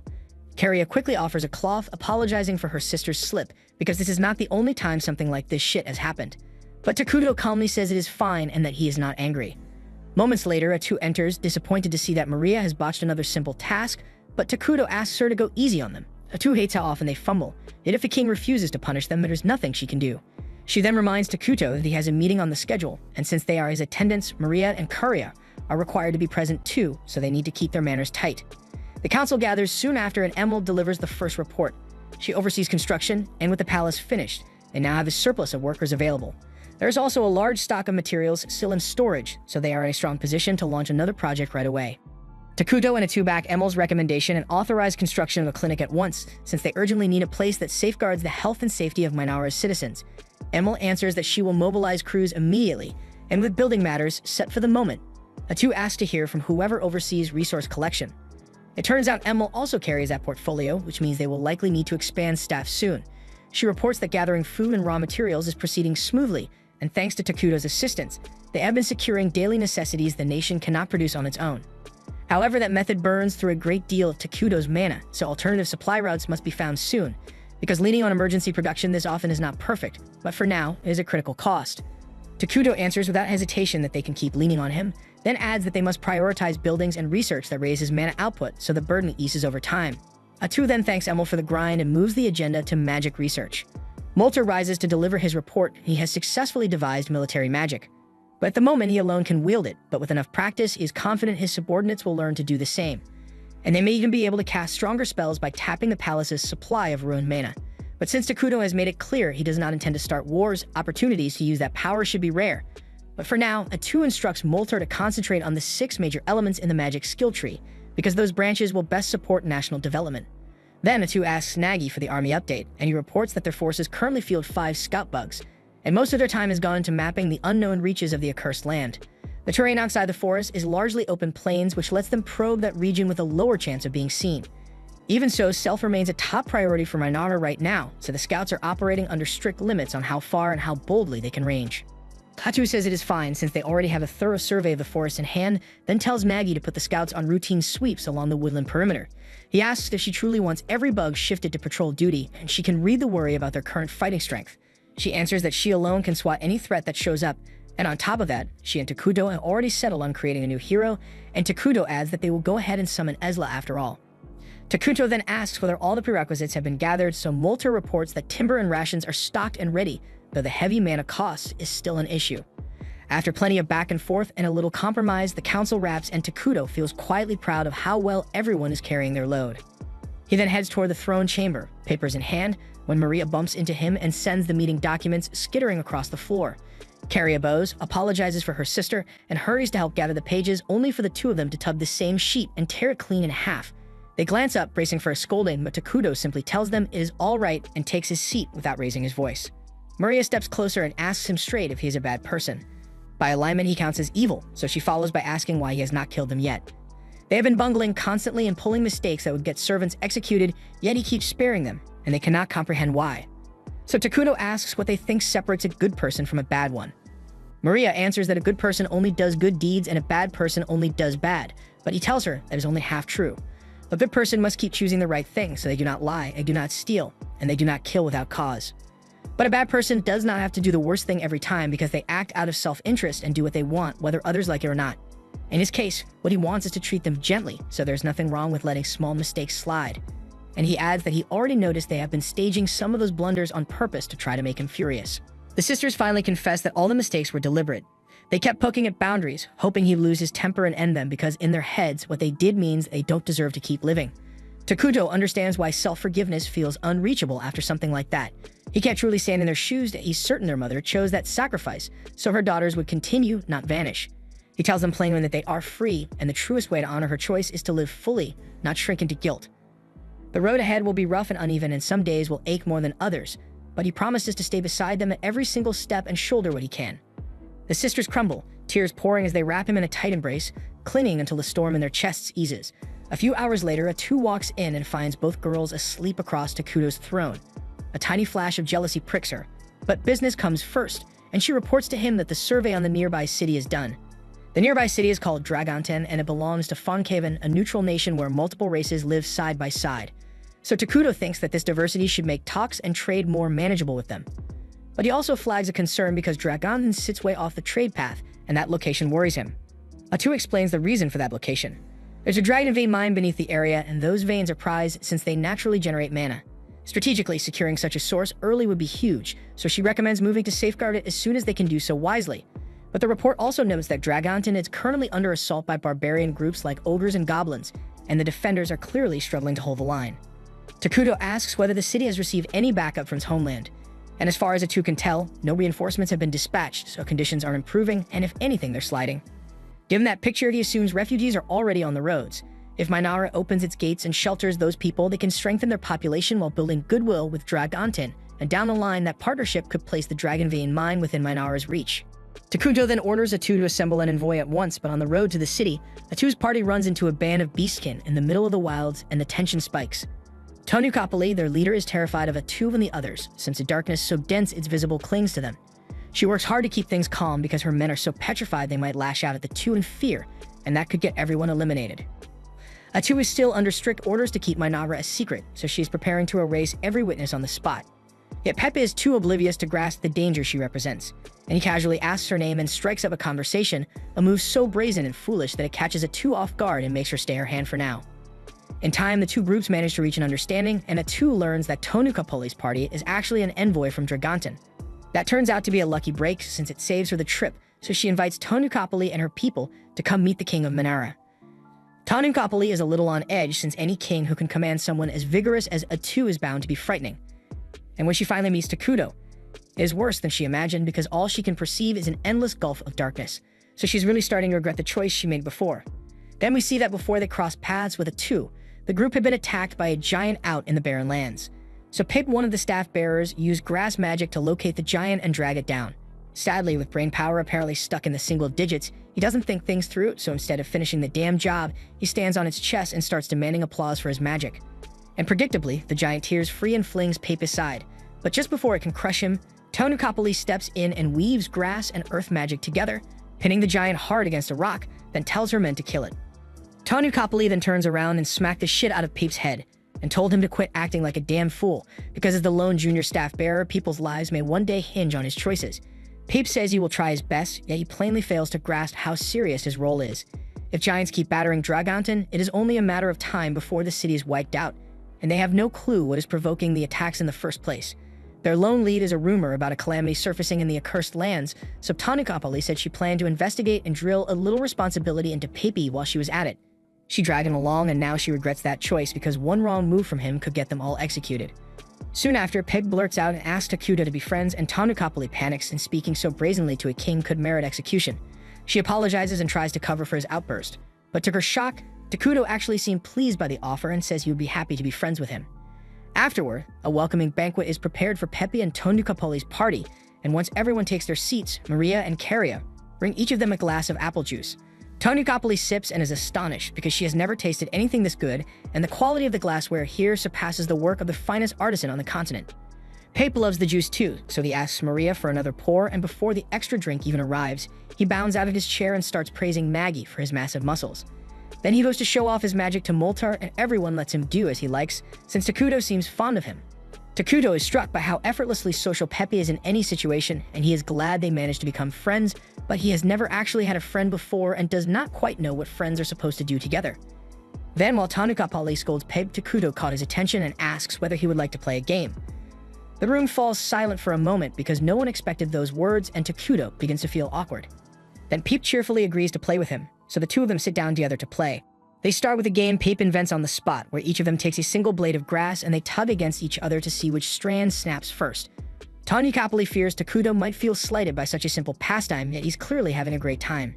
They keep playing for a while, and Pepe tries several of the games Takuto dreamed up. He says it was a blast and even suggests Takuto could sell them in Dragonten, but Tonukapoli slices him off because it isn't Pepe's damn place to make important decisions on behalf of their city like that. Takuto is actually relieved that Pepe mentioned trade, since he's been planning to open negotiations with Dragonten for some time. But before he can move forward, he knows he'll have to put aside their personal friendship and approach the matter purely as a ruler. After they finish eating, Atu calls Tonukapoli over and asks her straight out why she came to the accursed lands in the first place. The question clearly unsettles her, but she answers honestly. Her homeland has been under relentless assault from the barbarians. Atu is startled that the barbarians are striking Dragonten when they typically steer clear of big cities, and Tonukapoli says that is exactly why she came to uncover what could be driving their behavior. Takuto then asks if that means Dragonten lacks the military strength to fight the barbarians effectively, and Tonukapoli's pulse jumps because if he learns how bad things are in Dragonten, Minara might decide to overthrow them rather than negotiate. She lies and says Dragonten still has sufficient power to drive the barbarians off, while insisting their unusual movements demanded inquiry regardless. Her explanation convinces everyone that Dragonten can still handle itself. But then Pepe, bless his big mouth, blurts out that he's confused, since earlier Tonukapoli told him they were here because Dragonten would be doomed if they don't learn why the barbarians are attacking. Edo can't help pitying Tonukapoli for having to wrangle Pepe constantly, but she and Takuto make it plain that they have no designs on Dragonten so she can relax. For the moment, their attention is fixed on internal rebuilding, so launching wars or swallowing neighbors isn't on the agenda. The barbarians, though, are a different matter, and that threat cannot simply be shrugged off. Because if Dragonten were to collapse under the barbarians, Minara sits next door and would be the next target, which makes the problem theirs too. Tonukapoli is startled and asks if that means they're prepared to step in, because after overstretching to build a town by the Dragon Vein, Dragonten will topple if nothing changes. Atu turns to Takuto for the call, and he says he wants to stand by his friend, so he is willing to provide whatever aid is needed. Thrilled, Tonukapoli still asks what he wants in return, since the idiot Pepe has already blurted how damn desperate Dragonten's situation is. Atu answers without ceremony that they want the Dragon Vein and Tonukapoli, and pray that it would not come up, yet in her current bind she cannot refuse. Atu adds that there is no need to fret since she and Takuto are fine with joint stewardship of the Dragon Vein with Dragonten. For now their man-to-man is small, but they want the exclusive right to decide the Vein's elemental conversion. That revelation stuns Tonukapoli, because Minara already has the method to convert raw mana into elemental power, a milestone that would have taken Dragonten 10 more years. It becomes obvious that Minara's society is well ahead of theirs, so an alliance would pay huge dividends. Even so, tradition says the call belongs to Pepe. And he may be a fool at times, yet as the youngest staff bearer, he is by extension the nation's future ruler. He also reads people well, so she asks if he wants to proceed with the alliance, and Pepe says he wants to be buddies with everyone in Minara. And with that settled, the two realms make the alliance official. Not long after, Atu convenes a strategy session to lock in the terms with Dragonten. Minara will ship a stream of consumables to their city, and in return, Dragonten will deliver metalware and everyday essentials. Moltar welcomes the arrangement. Until now they had leaned on Takuto to furnish those supplies, but the standout gain is direct access to the Dragon Vein. Credit also goes to Pepe, because if he hadn't blurted out Dragonten's true condition, Tonukapoli's bluff confidence would have held and diplomacy would have gone nowhere. In that case, Dragonten might have collapsed long before Minara could lend any help. Takuto even wonders if Pepe is actually a fool or if he nudged events on purpose to reach the best result. Switching topics, Atu says they need a plan for managing relations with Dragonten from here on. Maria and Curia trade puzzled looks and ask whether anyone actually knows what Dragonton is like as a country. They chase the negotiations so hard they forgot they have never set foot there, and real alliance maintenance means understanding an ally's culture and values. When Takuto was playing the game, forging friendship took a single tap, so it never occurred to him that keeping it now would demand sustained effort. Given the gaps, A2 proposed that their first move be to scout the capital Crescent Moon, even though it sits far from Ainara. However, a detailed look would take quite a while, so Takuto suggests postponing that for now, since the immediate priority is helping Dragonton repel the giants. Even so, Molter reminds them that visiting another nation isn't something you just do, there are protocols to follow. Maria and Curia then raise their hands and ask if they could simply go for fun, and childish as it sounds, the idea is actually smart. If they treat it as a friendly call before sending an official mission, they can set out immediately. Molter then volunteers to go, but Takuto feels he is far too senior to serve as a courier. To the other side, Molter would read as Minara's top arcane chancellor, which makes him a non-starter. The same logic applies to Nagi and Emil, whose posts are equally critical. What they meet is a trusted face that Takuto can vouch for, who is not overly high in rank. And right on cue, Maria and Curia lift their hands to volunteer. Takuto turns the idea down on the spot, worried the trip could be risky. So offers to take the assignment, but Molter reminds her she is Takuto's most trusted confidant, and aside from Takuto, arguably the most indispensable person present. Maria and Curia then step up to Takuto and remind him that he granted them the freedom to make their own choices. So right now they want to do everything they can to help him, even if it is risky. Takuto hesitates to approve the mission, but he cannot bring himself to refuse those earnest faces, so he eventually agrees to let them go. And A2 sulks, jealous that Takuto yielded to someone else's cuteness. Emil still voices concerns about sending the pair alone. Takuto says it is fine since he already has skill escorts in mind. After the council breaks, Takuto returns to the throne room, and A2 is still pouting about his capitulation to Maria and Curia's request, leaving him unsure how to proceed. He turns to Maria for advice, and she says he should tell A2 exactly how he feels, so he decides to give it a try. He walks up to A2 and apologizes for making her feel uncomfortable. But she does not need to fear about being replaced because he is extremely thankful for everything A2 does for him and for the fact that she is always at his side. So he tells her there is no one he would rather be with, and that is all A2 needed to hear. In fact, she is already picturing a happily married life with Takuto, and while he has no freaking idea what is running through her head, he is simply glad she is no longer upset. A little later, Takuto leads Maria, Curia, and A2 to the clinic, though none of them understands why he brought them there since no one is ill. Takuto explains that the clinic was inexpensive to build, so he went ahead and put it up on a whim.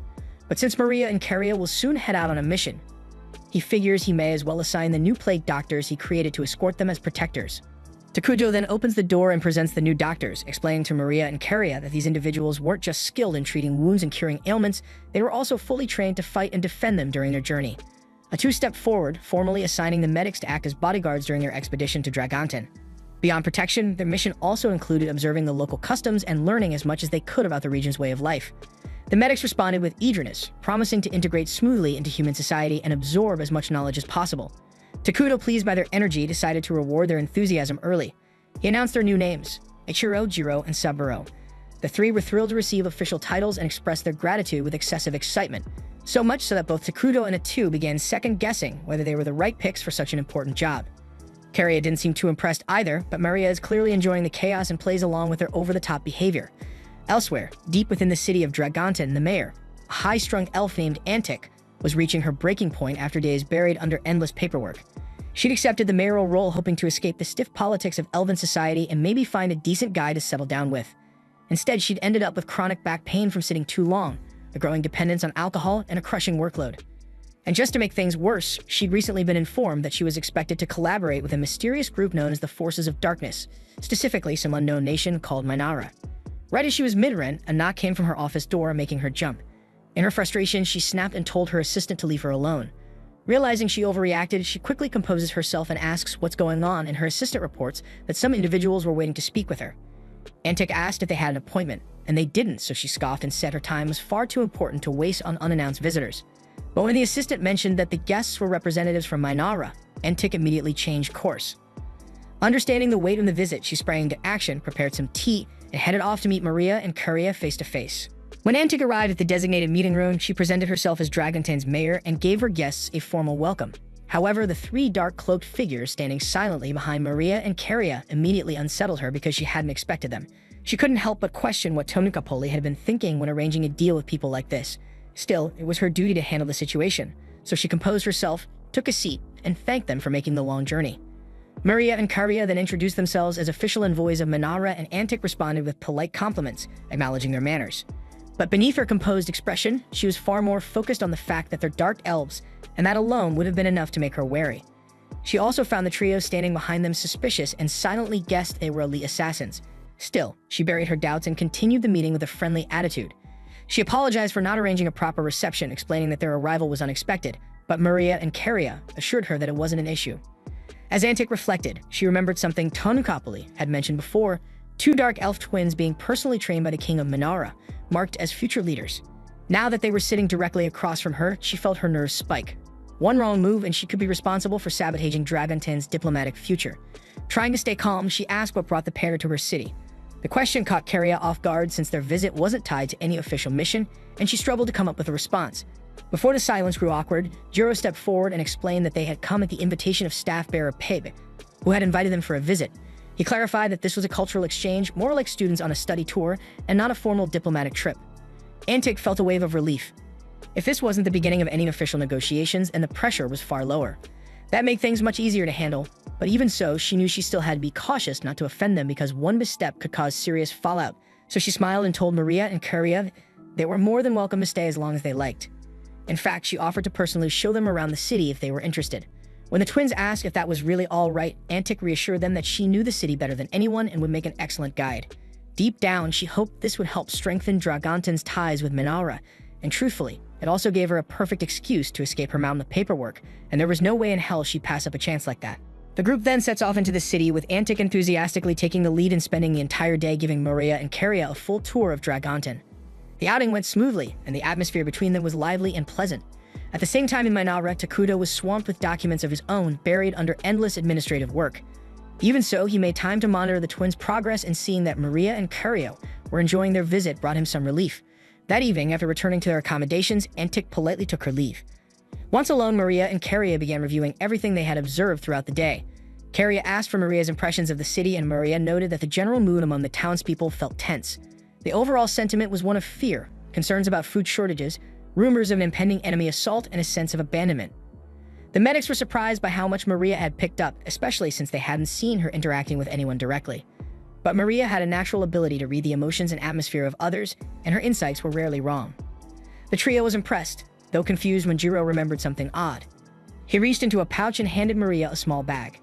Inside was a leafy plant, which Maria identified as popple grass, a highly dangerous and addictive substance that most nations had outlawed completely. Jiro explained that he'd unknowingly purchased it from a shady vendor in a narrow back alley, but once he realized what it was, he scolded Maria, telling her to toss it out immediately because narcotics were off limits. However, the bigger concern wasn't that Maria had acquired it, it was how easily accessible the drug had been. Something like popple grass shouldn't have been anywhere near the public, let alone sold so openly. After discussing the situation, they all agreed. Someone within Dragontin had to be cultivating and distributing the illegal herb, and that posed a serious problem. Karia was especially troubled, considering how hard Antic was working to hold the city together, so the idea that this was happening right under her nose was disheartening. Saburo pointed out that the presence of drugs meant things could be even worse beneath the surface, and with such dangerous elements hiding in the city's shadows, they'd need to stay extra alert and focus on keeping Maria and Karia safe, because if something as serious as drug trafficking was happening unchecked, there was no telling what else could be lurking nearby. The following morning, the medics escorted Maria and Karia to visit the Dragon Veen, a place known for its stunning natural beauty. The two were taken aback by the sheer number of glowing crystals scattered across the area, each one sparkling with magical energy. Their awe was interrupted when a stranger approached them. Introducing himself as Vesta, he casually remarked how the terrain here was ideal for cultivating popple grass. Karia responded with courteous formality, greeting him and then firmly requesting he get to the point and explain why he had approached them. Vesta said he heard they were official envoys from Minara. With Dragontin and Minara expected to share control of the region in the future, he thought now would be the perfect time to strike up a business proposal. He offered them a chance to partner with him in growing and distributing popple grass. Karia chose to play along and asked what benefits Minara would gain from such an arrangement. Vesta explained that the drug brought in large profits on the black market, and a fair portion of that revenue would naturally go to Minara. He also hinted at providing other incentives, though when pressed, he said those details were too sensitive to discuss in public. Instead, he handed Karia a marked map and suggested they meet in a more private location to talk specifics. After a moment's pause, Karia accepted the map. Vesta smirked and added that he always found it easier to deal with people on the evil aligned side of things, since they usually understood him better. He complained about the current mayor constantly enforcing ridiculous restrictions like banning narcotics or outlawing human trafficking. But once Manavra's king took over, he was confident the leadership would be far more accepting of his business practices. Several days later, Maria and Caria paid one last visit to Antic before preparing to depart the city. Antic thanked them for their time, saying it had been a pleasure getting to know them during their stay. The twins expressed their gratitude for her hospitality and asked if there was anything they could do in return before leaving. Antic smiled and requested that if possible, they'd put in a good word for her when they next met with King Takuto, so Maria and Caria agreed without hesitation, promising they'd speak highly of her when the time came. Suddenly, the door to the room swung open and Vesta strutted in with two thugs flanking him. Antic stood up abruptly, furious, and shouted that he had no right to enter without being summoned. But Vesta, as always, showed zero regard for rules or authority, and he'd simply invited himself in. With a smug tone, he said he was only there to receive an answer from Maria and Caria, since they never showed up to the meeting he'd arranged regarding his earlier proposal. Maria calmly asked if he was referring to the ridiculous popple grass partnership he tried to pitch them. Antic's face paled because this was the first she was hearing of any deal between her guests and Vesta, and the idea that Mainara might have aligned with someone like him terrified her. Because if Vesta managed to drag that kingdom to his side, it could spell disaster for Dragonton. Maria picked up on Antic's distress and reassured her immediately. She said there was no need to worry because they'd never aligned themselves with filth like Vesta, and they thought it would be obvious to him that their absence from the meeting was their answer. Caria then asked Antic if it would be acceptable for them to handle the situation themselves. Though Vesta was clearly detestable, she wanted to avoid causing an international stir by taking unauthorized action. Antic told them they were free to do as they pleased because Vesta had been a menace to the city for too long, and it was about time someone put him in his place. On cue, the medic stepped forward, ready to deal with him. But strangely, Vesta didn't look intimidated in the slightest. In fact, he grinned with confidence and held up a syringe, and inside were concentrated extracts of the popple plant, and according to him, a single dose was potent enough to turn anyone into a hopeless addict with no will of their own. Maria and Caria exchanged a look because they knew exactly what his plan was and he came here intending to use the drug against them, so they asked if he really thought through what he was doing. Sure, they might seem like harmless girls, but laying a hand on them meant declaring war on the kingdom of Mainara, and their king Takuto wasn't someone to cross lightly. But Vesta, blinded by arrogance, believed he could simply control the situation. His brilliant plan was to enslave Maria and Caria with the drug and use them to blackmail Takuto. What he didn't factor in was the presence of the 3 loyal guards standing between him and the girls. He handed the sirens to his men and ordered them to seize the twins. But before they could make a move, a sword flew across the room and embedded itself into the wall, mere inches from Vesta's head. Spinning around in shock, he found his henchmen lying in mangled heaps, taken down in an instant. Back in Mainara, Takuto was enjoying a peaceful tea break with Atu. He looked quite satisfied, reflecting on how useful the medics had turned out to be during Maria and Caria's mission, because their contribution had far exceeded his expectations. And speaking of them, Emil was still curious about Takuto's decision, and asked why send medics along with the twins instead of a standard squad of warriors. So Tu clarified with a calm smile that the 3 weren't ordinary healers. They adored humans and demi-humans, perhaps a little too much. Though masters of medical science, they had a dark side as well. While they could stitch a body back together with expert care, they also had a habit of snacking on brains every now and then, so when provoked, they were utterly terrifying. At the same time in Dragonton, the so-called medics had just finished slicing Vesta's henchmen apart with clinical accuracy. Now the trio was bouncing gleefully around the room, holding up pieces of flayed skin like prize trophies for their collection. Antic dropped to her knees in horror, paralyzed by the sight of the medic's true nature. So Maria walked over to gently console her, trying to calm her nerves even as the medics danced with a freaking human skin. As for Vesta, no amount of pleading would save him now. Trembling, he begged for mercy. But Caria stepped forward with cold finality. She told him that his involvement in the drug trade wasn't her concern because that alone wouldn't have earned her wrath, but the moment he dared to threaten her sister, tried to use mind-controlled drugs on them, and worst of all, insulted their glorious king Takuto, he sealed his own fate. So without a trace of sympathy, Caria gave the order, and minutes later, Vesta was gone. In his place stood the 3 medics, now cheerfully dressed in fresh skin suits crafted from Vesta himself, and Antic could barely process what she was seeing. So Caria turned toward her and offered a lighthearted apology for the mess in the office. She even asked if Antic would like them to cover the cost of cleaning, but Antic, barely keeping it together after literally shit herself, quietly muttered that it wouldn't be necessary. Caria thanked her warmly for her understanding, flashing a sweet, innocent smile. But in the wake of what just happened, that damn smile felt even more disturbing than the scene of dismembered corpses. At that moment, Antic deeply regretted taking the position of mayor, but it was too late to turn back now because this was her reality, and she'd just have to survive it. Then, as soon as the group returns to Mainara, they're immediately summoned to a meeting, where Atu is ready to chew them out for everything that happened. But before she starts laying into the rest, she turns to Takuto and demands to know why he didn't step in, especially since he had been monitoring the whole freaking situation from the start. Takuto sheepishly admits that he didn't want the girls to feel like he was hovering over them, so he let them handle it on their own, but clearly that decision backfired. Atu reminds Maria and Karia that she had specifically told them to keep their violent tendencies in check. Yet despite the warning, they still enthusiastically gave the medics the green light to execute people. As for the medics themselves, even if it was necessary to eliminate Vesta and his men, they went way over the damn line by skinning him alive in front of Antic. Fuming, Atu announces that none of them are allowed to leave until they've each written a thorough apology essay, promising to behave better next time. Several hours later, the team regathers in the strategy room to go over Dragontin's current situation. Based on the intel brought back by the twin scouts, Dragontin is in serious trouble. The city lacks the resources to maintain public order, crime is running rampant, and on top of that, they're constantly under attack from barbarians. According to the report, the enemy forces mostly consist of goblins, orcs, and the occasional hill giant. While the goblins and orcs don't pose much of a threat, the hill giants are becoming a major problem. They've started showing up in small groups around the outskirts, and the frequency of their attacks is increasing steadily, so Dragontin's defenses are struggling to keep up. Molter speculates that part of the issue may be that Dragon lacks the necessary detection capabilities to anticipate these assaults.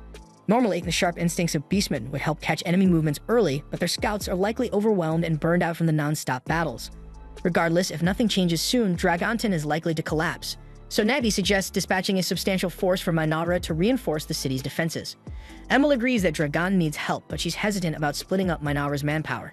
Setting out their current labor units would leave critical sectors like agriculture and construction short-staffed. Atu then speaks up, stating that she'll personally be joining the mission, meaning they won't need to send a large number of troops.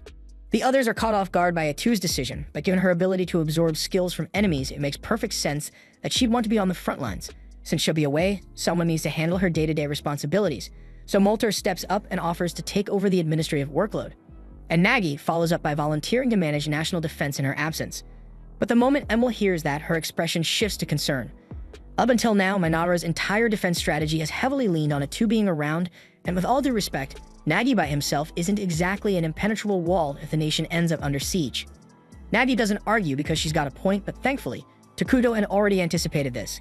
He tells everyone that he's about to summon Isla, the new hero who will act as the pillar of their defenses while Atu is deployed. Molter thinks the timing couldn't be better because all the required materials Takuto asked for have already been gathered and prepared. The entire group applauds Takuto for thinking ahead and setting things in motion before the need even arose. But in truth, Takuto had no clue things would escalate this fast. It's total luck. But if they want to see him as some strategic genius, he's not going to correct them. And with the key topics settled, Atu turns to Takuto and asks if he has any final comments. The entire planning session went more smoothly than expected, so Takuto was honestly surprised by how easy it all felt. Because back when he used to play the game during his hospital stay, he had to handle everything by himself, and it took a lot of mental effort. But now he has dependable allies by his side. He then tells them they're doing a fantastic job, and his praise fires everyone up to work even harder moving forward. Then once the meeting concludes, Takuto steps outside to the massive pile of resources they spent weeks stockpiling so they can summon Isla. They got to cut back on rations and conserve materials to build this much, but now they're about to see the results of that investment. Maria and Karia ask what kind of person Isla will be, but Takuto admits he doesn't really know. Other than Atu, Isla will be the first hero he's ever summoned into this world, so the outcome is a complete unknown. Atu steps in and swears that if things go sideways, if Isla ever turns on Takuto, she'll do whatever it takes to protect him. Her confidence is enough to calm his nerves, but even so, Takuto gently tells her to look after herself too, because losing her is something he absolutely can't afford. Takuto starts the hero summoning ritual, and as the vast pile of materials is consumed, a glowing cocoon takes shape midair. Isla is about to emerge at any moment, and Takuto braces himself, heart pounding in anticipation. But to his relief, his worry turns out to be unnecessary, because the instant Isla opens her eyes and sees him, she lowers her head in reverence and thanks him for allowing her the honor of addressing him. She formally introduces herself as the sovereign of all insects and pledges unwavering loyalty to Takuto and the kingdom of Minara. Takuto feels a wave of reassurance wash over him because Isla is still on their side, but just to be sure, he gently asks if she remembers who he is. She takes a moment, but soon enough, recognition dawns. She identifies him as the same Takuto who once played the game endlessly, year after year. She beams, clearly happy to see him again, but before their reunion gets too emotional, Atu steps forward and cuts in. She firmly asks Isla if she's truly serious about devoting herself to Takuto in this world. Isla turns to her, remembering her from back then, and smiles. She finds Atu's serious tone amusing and gives her a playful pat on the head. Atu flushes red with embarrassment, insisting she just answer the question already. With a soft laugh, Isla replies that she wouldn't want to serve anyone else. Takuto was the only player who ever unlocked her true potential, so it's a privilege to stand beside him once more. Then shifting gears, she asks Takuto to fill her in on the current state of affairs as she still doesn't know what exactly her role here entails. Sometime later, the three of them are back in the palace and Takuto has just finished explaining everything to her. Isla now fully understands that she's been summoned to act as Minara's defensive hero, allowing Atu to go forward with her expedition without leaving the capital vulnerable. Even though she knows this is the best course of action, Atu can't hide her reluctance. Ever since arriving in this world, she and Takuto have been together constantly. This will be their first extended separation, and she knows they're both going to feel the absence. The following morning, Atu says her goodbyes and heads out for Dragonzen with a small unit of soldiers. With her departure, Isla officially steps into her role. She vows to do her part to ensure Takuto enjoys this game of theirs. But after spending just one day with him, she quickly realizes something. Takuto doesn't really do much by himself. It's already midday, and he's still fast asleep on the throne. Maria and Karia then stroll in and casually mention to Isla that Takuto always sleeps in until noon, and when he goes beyond that, it's usually Atu who wakes him up. Isla frowns, clearly unimpressed, so she turns to Takuto and tells him that, as the king, he's setting a terrible precedent by lazing around that late into the day. She encourages him to start waking up earlier from now on, so Takuto gets a bit embarrassed and promises he'll try to do better. The twins are surprised by how effortlessly Isla got him to comply, especially since Atu typically lets him do whatever he wants without complaint. Seeing the twins also reminds Isla of something she meant to ask, so she turns to Takuto and requests permission to borrow Maria and Karia for the afternoon. Takuto doesn't object, but he does ask why she needs them, so Isla explains that she'd like them to give her a proper tour of the kingdom, since she's still unfamiliar with its layout and wants to understand it better, especially to plan its defense more effectively. Takuto agrees because it's a good idea, so he approves the outing. And while they're on the subject of responsibilities, Isla informs him that his citizens will be arriving soon to request formal approvals from him, so he should be prepared to deal with them properly. Right at that moment, Emil enters the chamber, so Isla and the twins politely excuse themselves, leaving Takuto alone with her. Emil then walks up and hands him a stack of documents, asking him to review the labor division reports for the week. Takuto takes the papers, but immediately feels his nerves spike because this is the first time he's speaking to Emil without Atu or the twins nearby, and he's not sure how to handle it. After a few moments of silence, Emil notices his hesitation and asks if there's an issue with her proposal. Takuto quickly shakes his head and tells her that the report looks solid, and he actually thinks her resource allocation is well balanced. However, he asks that starting next week, she scale back the amount of resource collection because now that Isla has been summoned, they don't need the surplus anymore. So Emil nods in understanding, thanks him for the input, and promises to make the adjustments right away. But Takuto is already mentally drained from that short exchange, and unfortunately, there are still a whole bunch of meetings lined up today, so it's shaping up to be a long one. At the same time, Isla is out strolling with the twins, and she asks them to give her a full tour of the facilities around Minara. The twins begin by showing her the administrative building, where all the documentation and internal affairs are managed. But before they can go any further, they spot Emil rushing around with a visibly stressed expression. Noticing her flustered state, Isla steps forward and gently asks if something's wrong because she seems far too busy for this time of day. Emil explains in frustration that Nagi has been tearing through the training equipment like crazy, and it's completely throwing off her monthly resource planning. Isla softly pats Emil on the head and assures her that everything will be fine. She even offers to personally give Nagi a stern talking to for being so careless with the gear, and Emil immediately feels more at ease. Afterward, the group heads over to the training grounds to wait for Nagi. As soon as he shows up, he bolts across the field, zooms past the soldiers, and dramatically smashes their swords, supposedly to make a point about their poor form. And this was exactly the behavior Emil was venting about earlier, so Isla approaches him calmly and questions whether destroying their equipment was truly necessary just to make his message clear. Nagi quickly starts stumbling through an apology, saying he got a little too into it during the training session and didn't realize how excessive he was being. Isla places a reassuring hand on his head and says it's alright, so long as he understands the damage he caused. Still, she urges him to be more thoughtful moving forward. Just then, a bell rings in the distance, so Isla turns to the twins and asks what the sound means, and they explain that it signals the start of dinner. They invite her to come eat with them, and soon, everyone gathers in the central square for the communal meal. Meals are held like this because it helps reduce waste, because preparing food for everyone at once is far more efficient than having individuals cook separately. The Dark Elves approach Isla and inform her that a grand dinner has been prepared in her honor, should she choose to attend. They insist that she dine with the fine plates and utensils reserved for high-ranking figures, saying it would be improper for someone of her status to use standard cutlery. But Isla gently declines and reminds them that she's the defense hero of the kingdom, and that role means protecting the people. To serve properly, she believes it's essential that she experiences daily life the same way they do. Later in the middle of the night, Isla goes for a quiet walk through town, using the time to brainstorm potential defensive plans for the kingdom. As she passes by Maria and Karia's residence, she hears faint noises coming from inside. Curious, she steps in to investigate and is surprised to find the twins curled up in a corner quietly sobbing. Concerned, Isla gently asks what's wrong, so the girls explain that they had a dream, and now they can't fall back asleep. Isla crouches beside them and softly offers to listen if they want to share. The twins nod and begin describing how every few nights they dream about their mother, replaying all the happy memories they had with her. But every time they wake up, the pain of reality hits again. They remember that she's gone, and that sorrow always lingers afterward. However, they quickly add that since meeting Takudo, those dreams have become far less common. In fact, this was the first time in a long while that it happened, so they reassure Isla that she doesn't need to worry too much. Still, Isla can't help but feel protective, and she gently suggests staying with them for the night, just in case the dreams come back. That way, if they wake up scared or upset again, she'll be right there to comfort them. The twins feel much more at ease with Isla nearby and manage to fall asleep with a sense of security. The following day, Isla meets up with Takudo to go over a few topics. After some discussion, they both agree that establishing a school or academy should be the next step in their construction plans. With no current wars or immediate threats, there's little reason to expand their military. Focusing on education makes more sense right now. While on the subject of conflict, Isla asks how Atu is doing over in Dragonten, so Takudo closes his eyes and taps into their shared connection to check in on her, and what he sees instantly perks him up because Atu seems to be in a rather entertaining situation at the moment. And we see dozens of giants barreling straight toward Atu, and for most people, that would be a nightmare. But for her, it's hardly a challenge. With a relaxed flick of her tentacles in their direction, the entire wave of giants is reduced to bloody chunks in an instant. Antic watches from behind, caught between awe and horror. Honestly, it's more horror, especially since this show of force is even more terrifying than what happened during the medic's incident. Atu notices that Antic looks like she's on the verge of a breakdown, so she kindly tells her that she can take a breather if she wants because there's nothing left to worry about on the front lines, and Antic is clearly relieved and thanks her for the gesture. Later on, Atu takes a seat beside Molter while the townsfolk of Dragonten show unexpected kindness toward them. One of the citizens even brings Atu a refreshing drink to help her relax. Molter had assumed that, after witnessing her full transformation, the people would be too scared to even come near her. But surprisingly, they've adapted quickly. Oddly enough, the credit goes to Pepe, who casually compared her to an octopus when Atu first revealed her real form. Since then, the people of Dragonten have just accepted her as some kind of octopus demi-human. Atu finds that description mildly insulting, but at this point, correcting everyone would be more trouble than it's worth, so she just rolls with it. Shifting focus, Molter asks how her project of absorbing abilities from the fallen giants is going. Atu responds that it's going better than expected.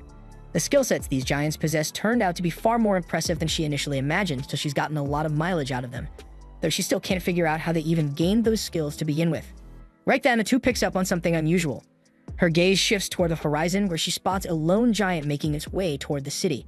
And this leads right back to one of the strange problems surrounding the giants. No matter how much effort they pour into surveillance, no one, not even Atu or Molter, ever notices these giants until they're practically at the city gates. Moments later, Antic rushes in with a report about the incoming threat. She hurriedly informs Atu, but Atu cuts her off mid-sentence, saying there's no need to worry because she'll take care of it personally. And then Atu charges out toward the battlefield, leaving Antic stunned. She worries that Atu might be rushing in without thinking it through, but Molter calmly assures her that no creature as weak as a hill giant could possibly take Atu down. He says they should just stay put, and she'll be back shortly after finishing the job. Still, just standing around would be boring, so Molter decides to help speed things up. He pulls out his staff and begins chanting the new spell he recently learned, Land of Ruins. Then a dense, ominous fog spreads out around the approaching giant. Inside this zone, any allies receive powerful buffs, while enemies grow significantly weaker. With the field tilted in Atu's favor, the fight should be over before anyone even blinks. Atu gladly takes advantage of the support spell and wastes no time drawing her blade, unleashing one of the sacred sword techniques she acquired to slice the giant cleanly in half. It's all going according to routine, and Atu prepares to turn back toward the city until something odd catches her eye. Instead of a corpse, the remains of the giant vanish into thin air, and in their place, a pile of gold coins materializes on the battlefield. She immediately contacts Takudo to report the anomaly, but he's just as puzzled as she is. This sort of thing never happened during any of his sessions with Minara when it was still a game. She then checks with Molter to see if this was some hidden mechanic or local phenomenon, but he's equally baffled. Not only have they never seen coins appear like this before, but the patterns engraved on them are completely unfamiliar, making it impossible to trace their origin. That's when Takudo gets an idea, and he asks Atu to link her vision with his so he can get a direct look at the coins. Once her sight is shared, Takudo studies the markings carefully, scanning his memory for anything even remotely similar. After a bit of thinking, he recalls an RPG played in the past called Brave Questus, and he's certain that game used coins bearing this exact crest. At the same time, far to the north, in a ruined city left in the wake of Arekima's destruction, the saint and her holy knights are making their way through the devastated streets. But just as the knights begin to assess the situation, their heads explode simultaneously. And the cause, of course, is none other than Arekino herself. This is now the 17th encounter between her and the saint, who still can't understand how this lunatic keeps coming back to life. Arekino responds mockingly, stating that she has indeed died 17 times so far at the saint's hands. But if they're talking about records, Arekino thinks it's a little unfair how insanely strong the saint is. Arekino's no weakling, but she's never gotten close to winning, and her deaths are always painfully brutal. The Saint cuts her off, accusing her of stalling for time, which Arakino admits is true. With her trick exposed, she immediately begins manipulating the corpses around them, including the recently slain knights, raising them all at once and sending them to attack. The Saint is visibly disgusted by the display, but still, her resolve is unwavering. So she grips her staff and calls forth a searing inferno that wipes out the reanimated bodies in one burst. With nothing left standing, she rushes Arakino and drives her weapon straight into her chest, killing her again, and this time for the 18th time. Even as Arakino's body crumbles, the Saint knows this won't be the last encounter because her adversary always finds a way to return. But for now, this victory gives her the time she needs to finally craft a plan that might end it once and for all.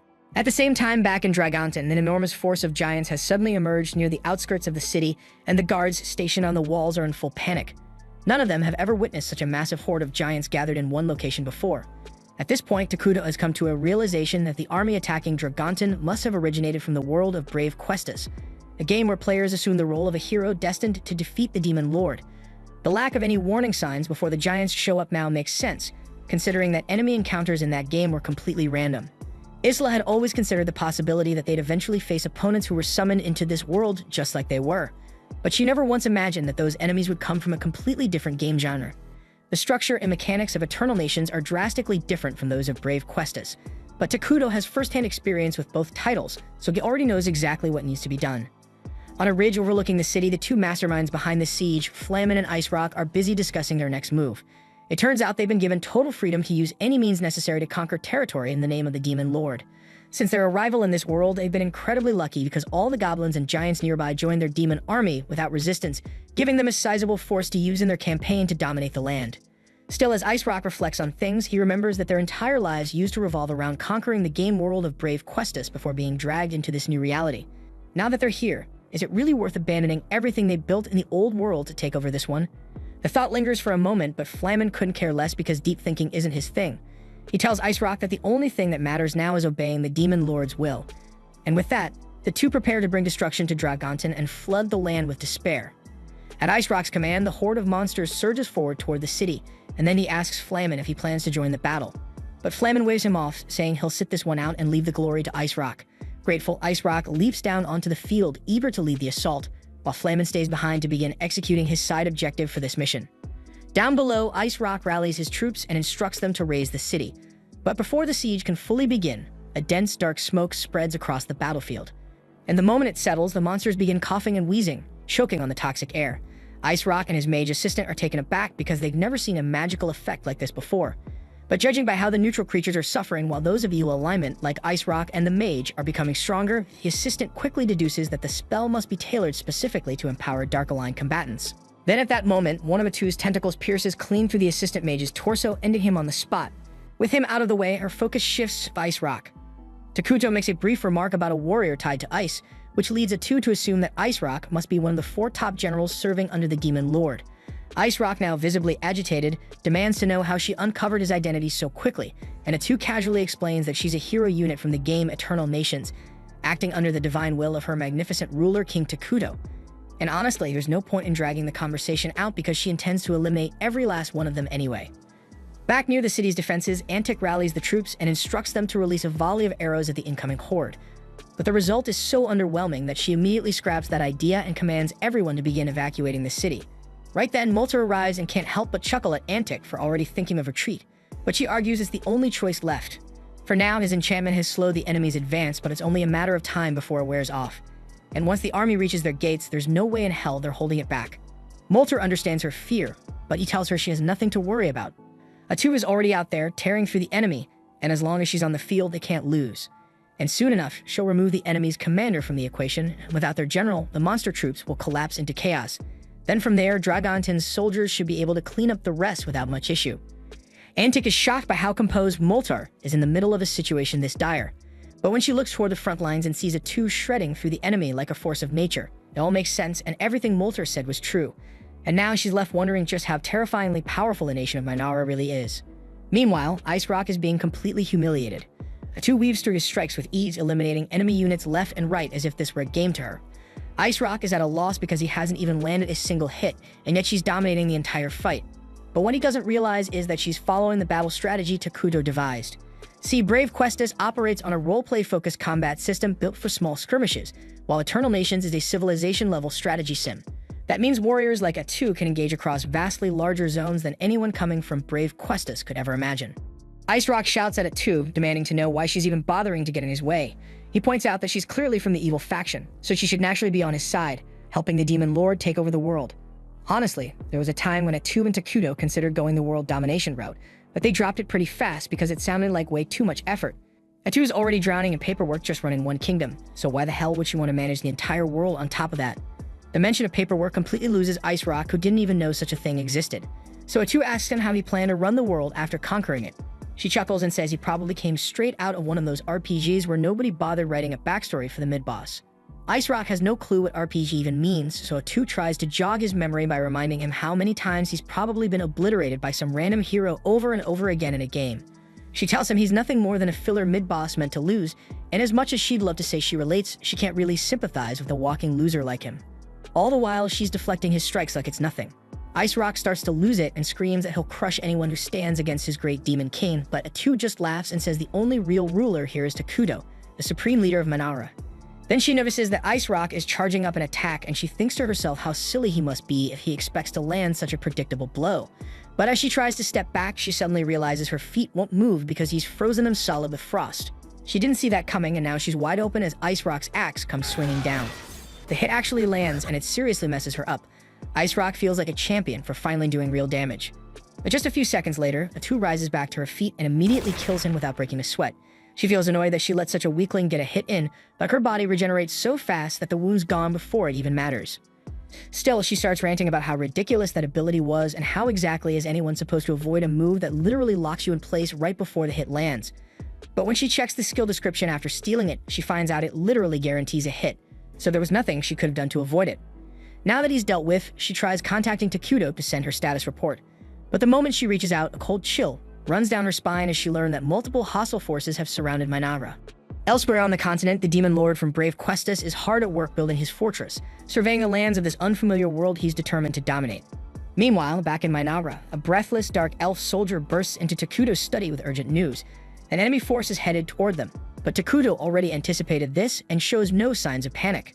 Isla calmly informs the soldier that one of Takuto's abilities grants him awareness of everything happening within the borders of his domain. So the moment the hostile army entered their territory, Takuto had already dispatched Nagi and the primary military force to intercept. Worried about the situation, Maria and Karia ask if the kingdom is truly at risk, but Takuto assures them there's no cause for alarm because everything is going according to plan. Isla then raises a valid concern that the Demon Lord leading this assault might be a fellow player like Takuto, but Takuto is way past the point of caring. Under different circumstances, he might have tried diplomacy, but since Atu already eliminated one of the Demon Lord's elite generals, and they've made the foolish move of invading his territory directly, Takuto's response will be anything but merciful. Right now, the kingdom's forces include Isla, Nagi, the elite dark elf soldiers, medics gifted with healing magic, and the larval constructs Isla developed for construction work, all of whom are ready to join the fray, so with such a unit, defending Minara shouldn't be too difficult. Shortly after, Takuto receives word from Emil that she successfully evacuated all non-combatant residents, and he's relieved to hear it because fewer civilians around means fewer casualties. Soon after, Nagi reaches out from the battlefield with an update on the approaching enemy force. From what he's seen, they're looking at around 1,000 strong, including goblins, orcs, and a few odd hybrid creatures that he can't even identify. Takuto thanks him for the status report and tells him to stay sharp and focus on keeping the capital safe.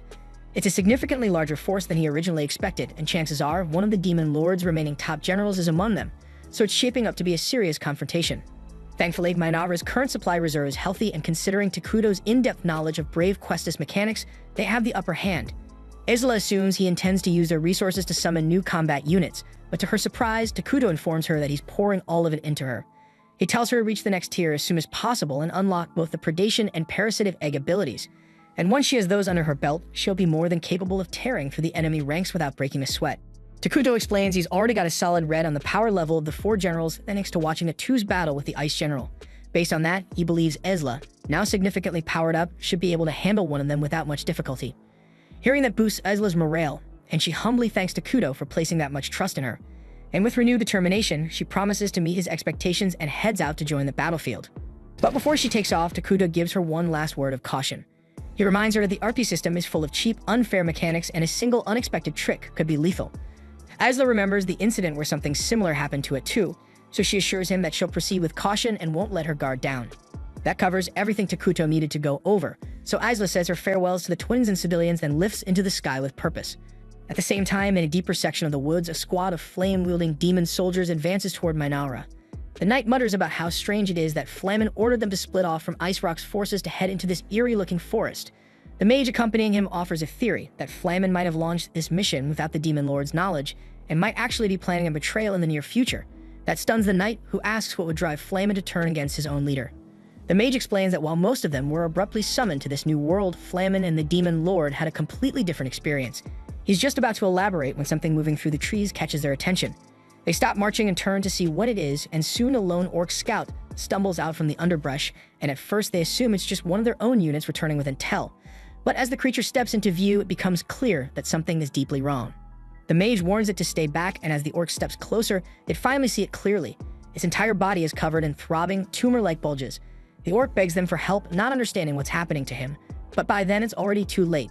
In a gruesome moment, countless of Isla's larvae burst out from every inch of the scout's skin, swarming toward the fire soldiers like a living storm. The squad breaks into panic, slashing at the swarm in desperation, but there are far too many to handle, so the mage shouts for everyone to fall back and regroup outside the forest, hoping to escape the ambush. But just as they start to retreat, a mocking voice calls out from the trees, ridiculing them for trying to run away so quickly. That shit only pushes the troops into full-blown panic, and both the knight and the mage shout at the unseen attacker to reveal themselves. But what they definitely didn't expect was a freaking 10-foot-tall mantis stepping out of the shadows. As Isla emerges from the tree line, she taunts them, saying that if they truly wanted to call themselves creatures of darkness, they should have fought with more cruelty and precision, something she's about to demonstrate firsthand. Needless to say, they never stood a chance, because within moments, the entire squad lay slaughtered, and Isla is left wondering if it's even worth consuming their remains since they don't look like they provide much nourishment. But right then, her senses pick up something strong heading her way. She turns toward it and asks whether the newcomer intends to avenge the soldiers she just butchered.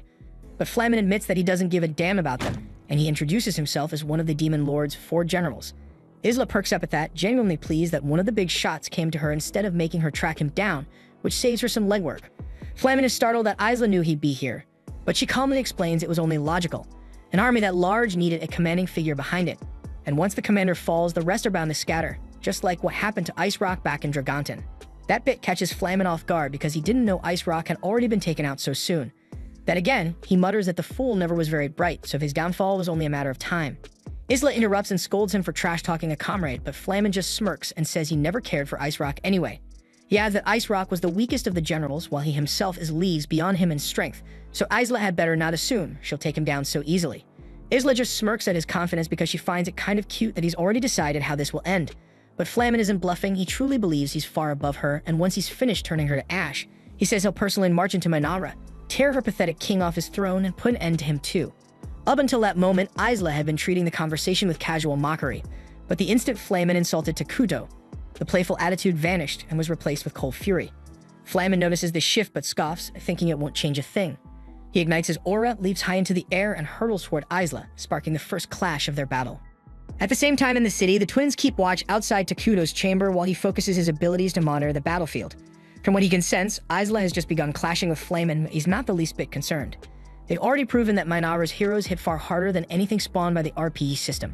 So as far as Takuto's concerned, it's only a matter of time before Isla wins her fight, just as the two once did. Meanwhile, to the south, Nagi and the Dark Elf warriors have established a defensive perimeter around the capital, holding back any of Flamen's troops attempting to advance, and Emil is busy handling the evacuation of civilians. So on the surface, everything seems to be running smoothly, yet Takuto feels an uncomfortable weight in his chest, as though disaster is creeping closer. The twins pick up on his unease and ask what's wrong, but Takuto can't put his finger on it. He even asks if they can think of any overlooked variables, but they're just as stumped as he is. Back on the front lines, Isla and Flamen have been trading blows for several minutes. Flamen admits he's impressed because he didn't expect the monsters of this world to possess such strength. Hearing him sneer and call her a freak infuriates Isla, so she unleashes a horde of her larvae, swarming him from every angle. Under normal circumstances, that would have been the end of him, but Flamen incinerates them with his flames, reducing them to ash and tearing free. With a grin, he mocks her, saying it isn't fair that she's the only one summoning minions. He spreads his arms, and in seconds, squads of orcs and goblins are conjured around him. Isla is caught off guard because she hadn't realized Flamen could summon as well. Worse yet, his technique doesn't seem to drain resources, meaning he can do it as often as he pleases. Isla narrows her eyes, intrigued, and suddenly calls for a pause, saying she has a question. But Flamen has no interest in entertaining her curiosity, and instead of answering, he hurls volleys of fireballs, forcing Isla to shield herself with fresh swarms of larvae. He then orders his summoned troops to rush her, but Isla infects them with her parasites, twisting them under her control and forcing Flamen to retreat a step. Using that brief respite, she finally asks why he chose to attack Manara at all, because splitting off from the Dragontan invasion sounded like a pretty dumb idea even by villain standards. Flamen responds by telling her that if her so-called king hasn't filled her in yet, then maybe she ought to rethink where her loyalties lie. Isla, however, has no idea what he's referring to, and even if she did, nothing could ever shake her devotion to Takuto.